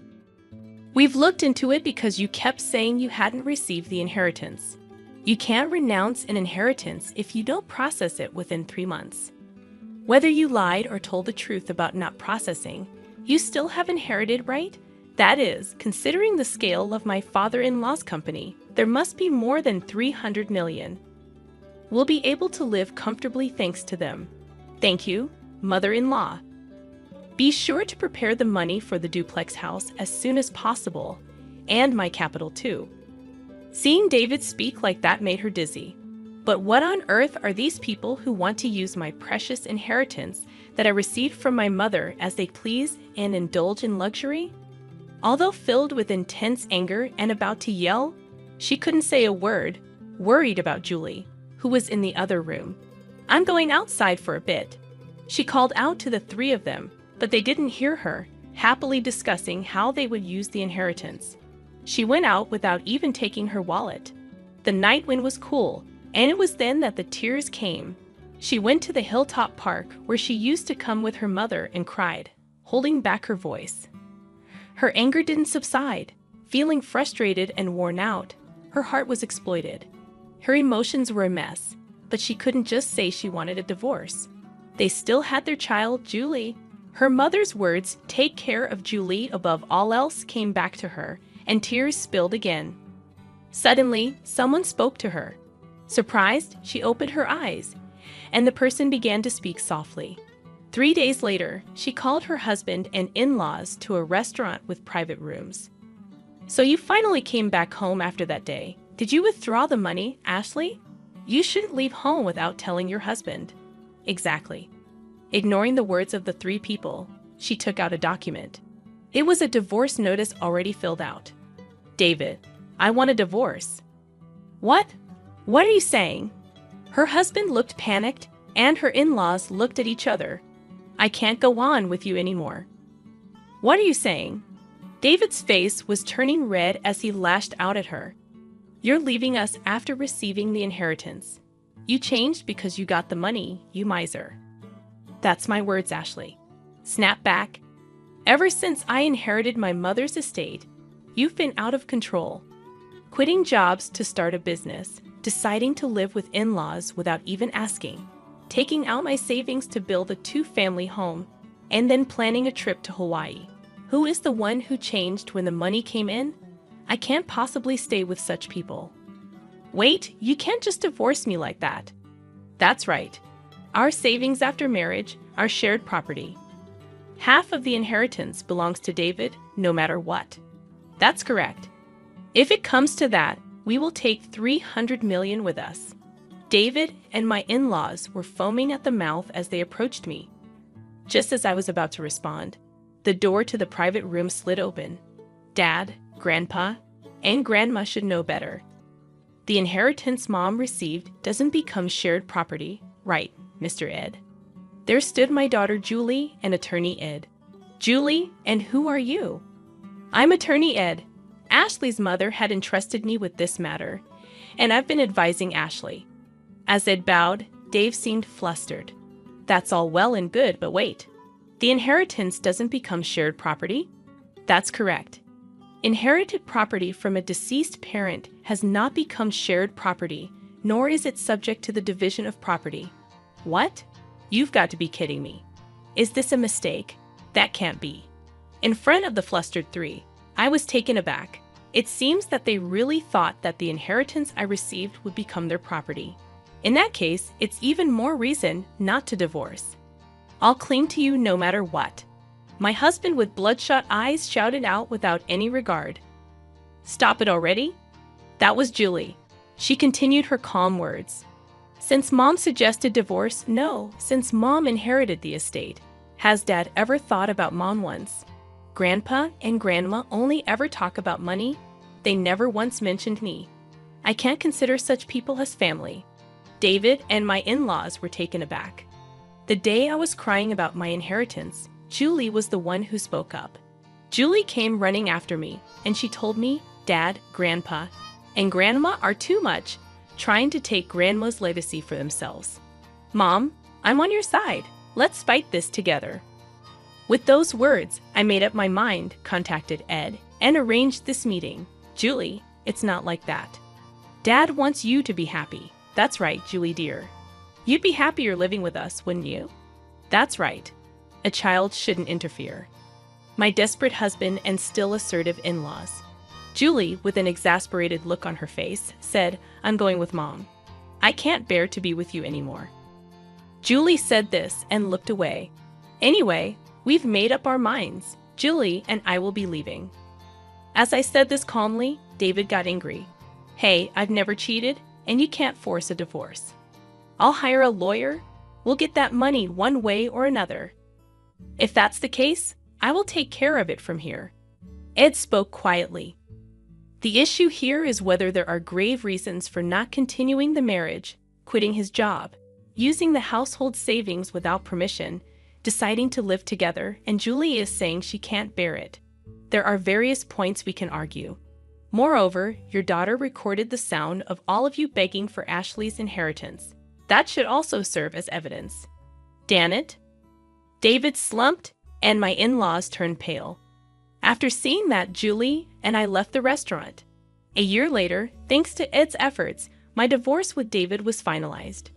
Julie and I moved into the house my mother had lived in, but there were several times when we received letters saying, "I love you, come back," and David was seen loitering near Julie's school. So we asked Abe to apply for a restraining order. After that, it was quiet. According to the rumors, they actually did build a two-family home. My already retired in-laws had to work in a factory, and although David looked for work, he couldn't find any and is now doing manual labor. I heard from the neighbors that there were constant arguments in the new two-family house because of their troublesome fights. They became disliked by everyone in the neighborhood. Julie and I are still living peacefully, helping each other. A while ago, Julie said, "I want to study abroad in the country where Grandma grew up," so it cut ties completely with my ex-husband. We made up our minds to move overseas. We used a bit of my mother's inheritance, but I'm sure she would be pleased. Now, Julie seems to be enjoying school every day, and I've started working as a teacher there. I hope these peaceful days continue.